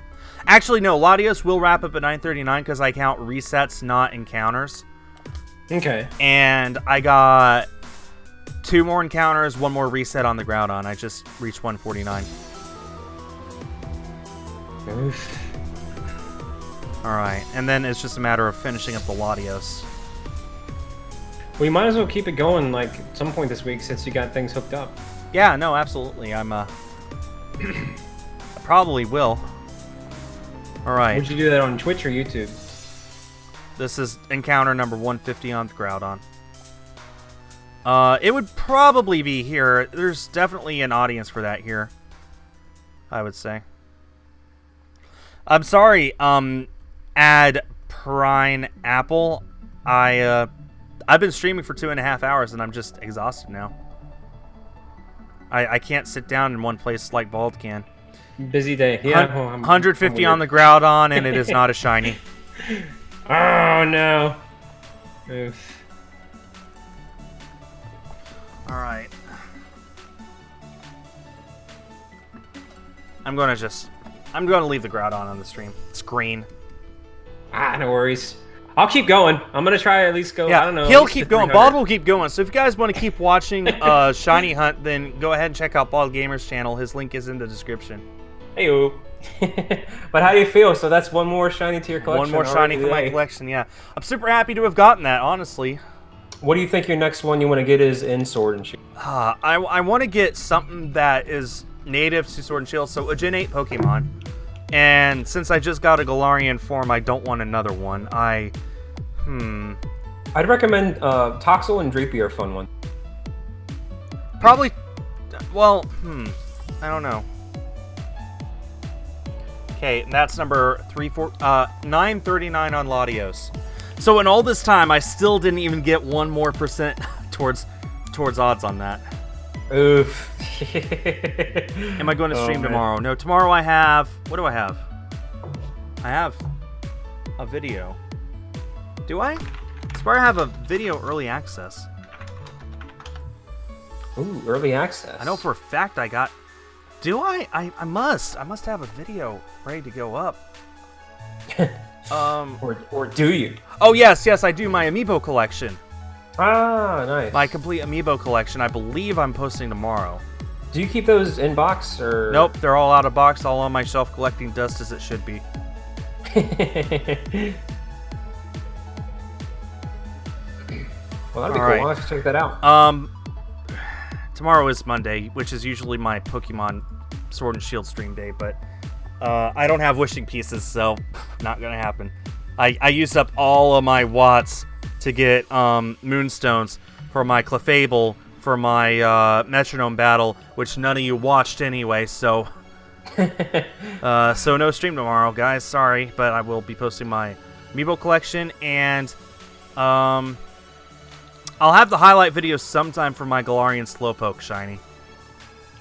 Link that. Yes, that'll be cool to see. Just got a $3 donation. Nice. What does this even say here? Throw back to the time I was shiny hunting my starter in X, and I got one, but I accidentally soft reset. Never played the game after that. Oh, I am so sorry. Oh, man. Thanks for that donation, though. Last-minute donation.